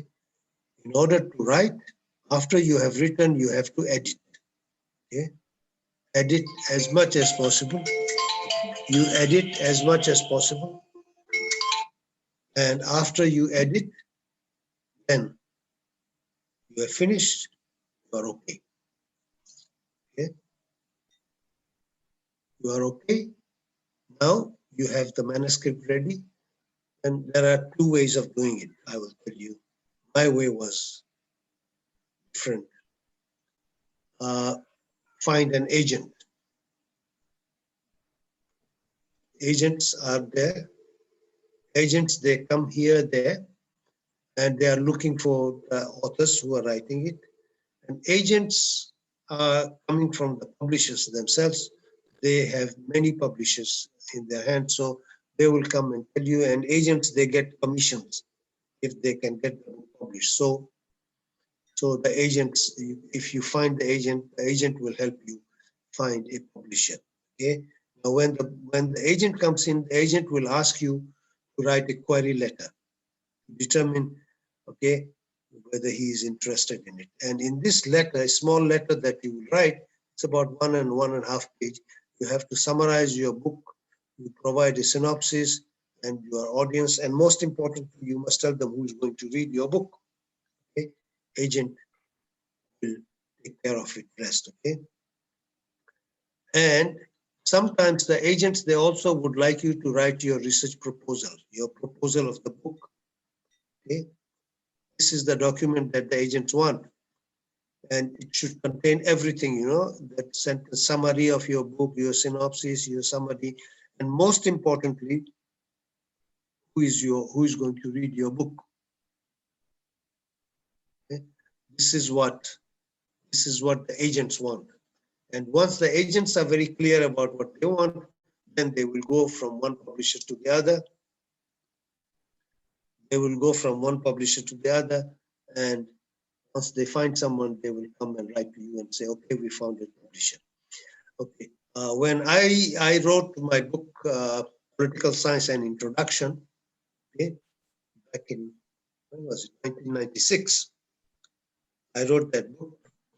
And I found one agent here in Malaysia. The agent came and asked me that, do you have it? So I said, by that time I had finished the book, but only one chapter remaining. So the agent came and I showed him the manuscript. I said, okay, here is the manuscript. He took it. And then within 2 days, he came back. He said, I found a publisher. He's very willing to publish your book. So please, are you ready? I said, I'm ready. So he brought agreement form to sign. He said, please sign it. I will fill. When I read the thing, I was very unhappy. I said, how come? How can you do like this? You cannot do like this.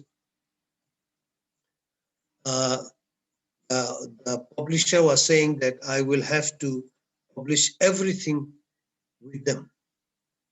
And if they say no, anything I write in future, I have to show it to this publisher. And if the only publisher says no, then I can publish. Otherwise, I cannot publish. I said, no, I don't like this one. Please, I will not publish with them.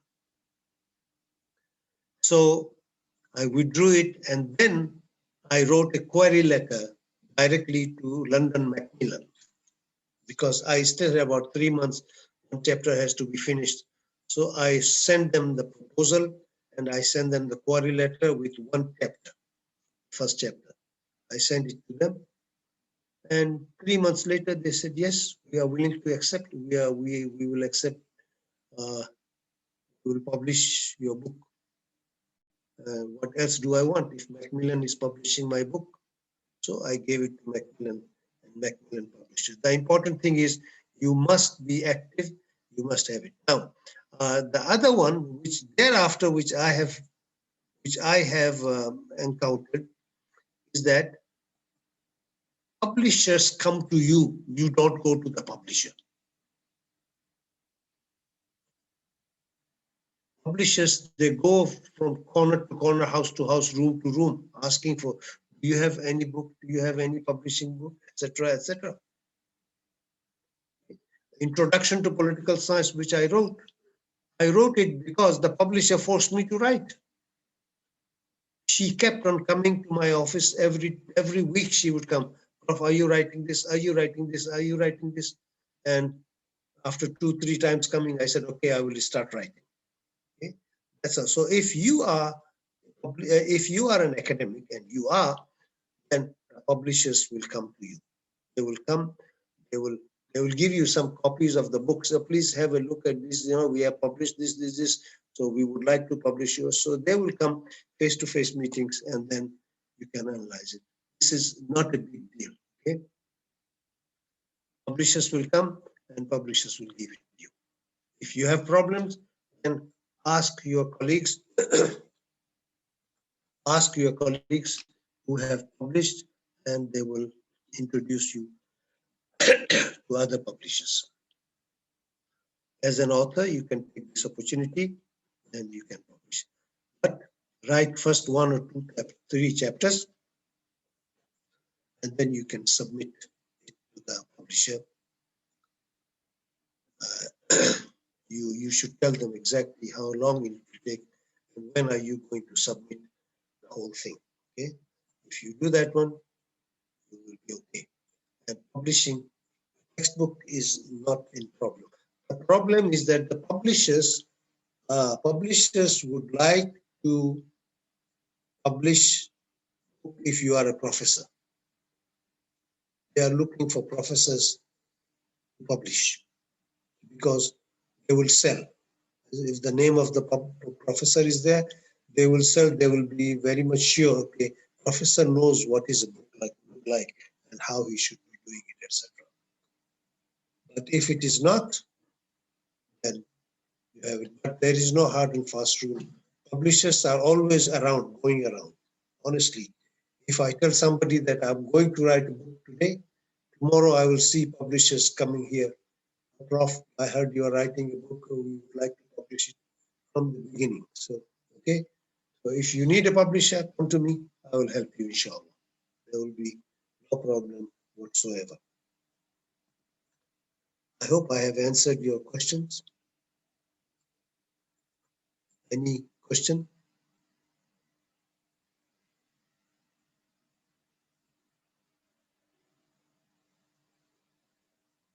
Any question?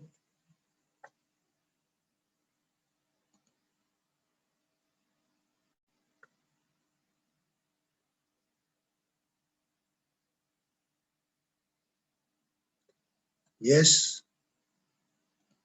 Sheikh Usmani? Yes, Prof. I think the time was, I think, from 9 to 12, Prof. You were sacrificing more than 12, I think. It's okay, doesn't matter. As long as I see you, I have not seen you for a long time. Thank you so much. Thank you, Prof. And there is why we are with you. Sister Nurlida is there. I haven't talked to her for a long time. Thank you, Prof. Thank you. Because when we saw your name, then immediately we registered. Yes, true. Is it true? Yes, yes, Prof. Prof, I have one question, Prof. You have as many as you want. One of the things that always trouble me is that, you know, sometimes when you work in a particular field, you sort of, you know, acquire a body of knowledge, right? And you feel that, okay, now you can write a book, for example, a textbook on that particular area. And then when you start writing, and then you find that, oh, should I actually quote somebody for this? Or because it to some extent has become like common knowledge, it has become something that you know, right? So you feel that, okay, I have the authority to write these things. But when it comes to specific things, like say something new that you have read somewhere, then you would quote that person. But otherwise, in terms of concepts and things like that, you sort of have already developed your own ideas about it. You know, it may be similar to other people. You may agree with what some other people have said and so on. So sometimes what troubles me is that what actually should I give the citation, what actually I can consider to be, something that I already know, and something which is common knowledge and therefore doesn't need any citation. And then this is something that I always worry about, because I don't want to be said to plagiarize, Thank you, Prof. One very interesting law is that when you are in doubt, cite. All right. This is the law. When It's a you good are law. in doubt, cite. Don't let anybody accuse you of plagiarism. Okay. And the more you cite, the better the scholar you are. Does not minimize your importance in any way. I see like textbooks, textbooks, they tend to be like, they don't have that very much, that very many citations, unlike academic books or reference books. They tend to be more like prescriptive kind of thing. As long as you are borrowing it, as long as you are reading somebody else's materials, cite. There is no shortcut. Okay, Prof. And citing is the best way of preserving yourself. Nowadays, turn it in and others are there and they catch it so easily. They catch it so easily. Sometimes you worry, because some things concepts have become very widely known and widely used. And sometimes even if you write it in your own words, sometimes you wonder, Yes. So you have to do the turn it in just in case, right? Yes. It overlaps. You turn it in or whatever it is. Even after paraphrasing also, turn it would tell you that this is plagiarized. There are ways of doing it. But to me, cite. Safe. Nobody can accuse you of doing this. Okay, thank you, Prof. You are welcome. For citing, Prof, one thing is that if we look at citation, you said that we have to cite everything. For example, if we paraphrase and do this and do that, and then the whole writing should be, I think, full of references. In every page, there should be a lot of references, and then even though we change everything, so what should be our own ideas, Prof, there? Do you think that everything if you have your own ideas, there's no need to cite. But if you don't have your own ideas and if you are borrowing from somebody else, please cite. Yes, Prof. Yeah, we usually do it, but I was thinking that if everything, even we paraphrase, maybe the whole page, everything is from my own self, but I read it from other people, what they have said, maybe the idea maybe originally originated from there. And then there is way thinking that if we have to quote everything, then I gave you the example of Prof. Kamal Hassan. Yes, Prof. Yeah, that is wonderful. He talked to me. I did not write anything. He did not read anything from me, but he cited me. Yeah, that is wonderful. That is wonderful. This is called honesty. This is called scholarship. Yeah, that is the highest level, Prof. This is the standard, and that's the standard we have to follow. I was shocked myself. When he was presenting it, I was in the audience. Yes, Prof. And he was reading his paper. He said, my esteemed colleague, Rashid Moten, he said this. I said, hey, if somebody asks him, where did you find it? He will not be able to show. Because I talked to him. Yeah, that's right. That's right. Yeah, he's like the Prof. Yeah, one day he was delivering a lecture on Shah Abdul Hannan from Bangladesh. Then he contacted with Dr. Mahmoud Al-Hassan, and Mahmoud Al-Hassan gave him one of his article. The whole of his lecture, he was quoting Mahmoud Al-Hassan with his name. Yes. I was wondering, mashallah, he does what that. honesty he has. Yes. Yeah, because he quote from him and always mentioning his name. Yeah. Inshallah, Allah makes a. Inshallah, inshallah. He's a shining example. Prof, how would we, define something which is our own? That means we can safely say that this is, I know that our own idea, you have some idea of your own. And then, you know, how can you be certain? You see, when you are writing something, Mm. you have read so many things and you are citing it. Okay? When it comes to the conclusion is yours. And therefore, in the concluding section, there are no citations. I see. Okay. That's right. Conclusion That's right. is your own idea. You have cited those people before. You have taken the idea, you meshed them all together. It's your own. And Yes, that, Prof. Okay. that All is right. what is yours. Okay. Okay. There is nothing original in this world. There is nothing original in this world. Yes, True. Prof, Eh? regarding the turn it in, to what extent the accuracy of it could be trusted. I mean, sometimes, you know, for example, when I put some article in turn it in, you know, they won't tell you that the what they call it plagiarism. They just see the matching, you know, the percentage. They will show you 30%, 20%, so or 10%. So they will tell you in that sense. So let's see, what is the percentage level for the matching in order to be considered not plagiarizing? I mean, we have As any far as percent? Turnitin is concerned, I think they say that they accept 25%. Okay. But to me, 25% is too much.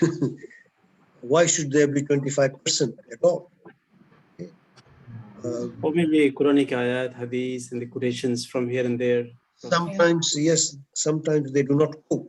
They just do the hadith and Yeah. For hadith studies, usually there are a lot of quotations for hadith studies. this is haram.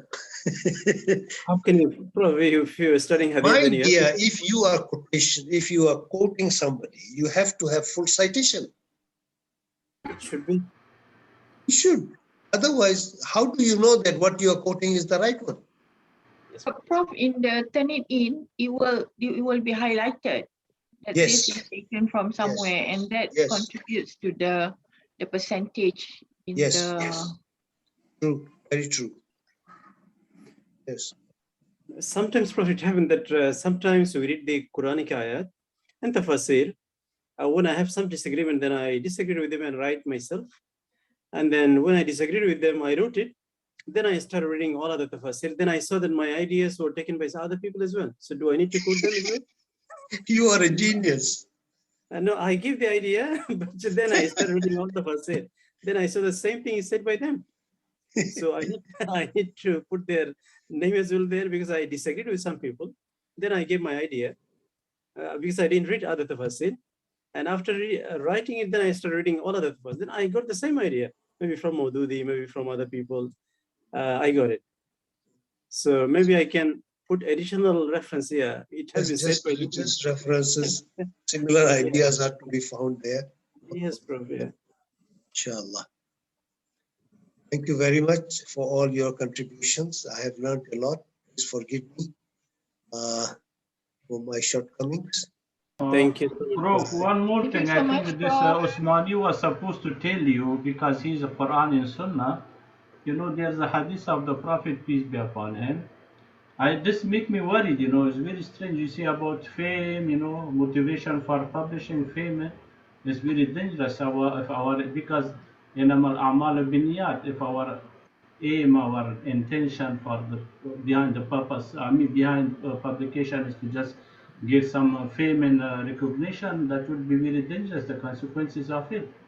In the Akhir, I know there are three group of people, they will be, punished even though the thing which they have done is something good, but because of the intention, so they will be subjected to punishment. So how about it? Maybe Osman will be able to tell us a hadith. One Quranic ayah is there regarding Prophet Ibrahim. Surah Al-Nahl, the last page, Allah said, وَأَتَيْنَهُ أَجْرَهُ فِي الدُّنْيَا وَإِنَّهُ فِي الْآخِرَةِ مِنَ الصَّالِحِينَ. Also in Surah Al-Ankabut, Allah said it in page number 4, that I gave him the reward in this worldly life, and in the day of judgment, he's one of the top scorer in the top place that he will get it. So in the worldly life, this thing will come automatic, but definitely the intention matters here. As you said, showing off and other thing, Prof. Maybe this thing, when we are doing something, this showing off tendency not always is encouraged, but sometimes will come automatic. Like Allah said, ajrahu fi dunya. There is part of this ajr fi dunya that in the worldly life, Allah will give the reward. So this fame, name, wealth, treasury, all these things come. Within this thing, Allah gave it to the best person, that is Ibrahim. And Allah recorded in Surah Ankabut, Surah Nahl. Last page you can read it, Surah Ankabut, page number 5, you can read it. You will get it there. So Allah mentioned it. So alhamdulillah, and that is why there is nothing wrong, but the niyyah has to be pure. Yes, thank you very much. Yes, that's very true. Yeah, the question is the prime mover in this kind of thing is the niyyah, because that is the niyyah is the driving force behind our activity. If that niyyah is not correct, accurate, so that outcome of amal, our action will be based on the niyyah. So that's what I'm saying. Because when we say, I mean, explicitly that one of the motive of publication is to get some fame, that is something we have to think about it. Yeah, inshallah. Thank you very much, all of you, for Jazakumullah khair. Thank you so much for meeting you on Zoom. Yes. إن الإنسان لفي خسر إلا الذين آمنوا وعملوا الصالحات وتواصوا بالحق وتواصوا بالصبر صدق الله العظيم. السلام عليكم ورحمة الله وبركاته. وعليكم السلام. I'm still here right now. Okay, on behalf of CPD, I would like to thank Prof. Rashid for the very valuable training. May it be beneficial to all of us. So let end the training with Tasbih Kifarah and Suratul As. Thank you, everybody. سبحانك اللهم وبحمدك لا إله إلا أنت نستغفرك ونتوب إليك والعصر إن الإنسان في خسر إلا الذين آمنوا وعملوا الصالحات وتواصوا بالحق وتواصوا بالصبر. جزاكم الله خير. السلام عليكم. Waalaikumsalam. Thank you.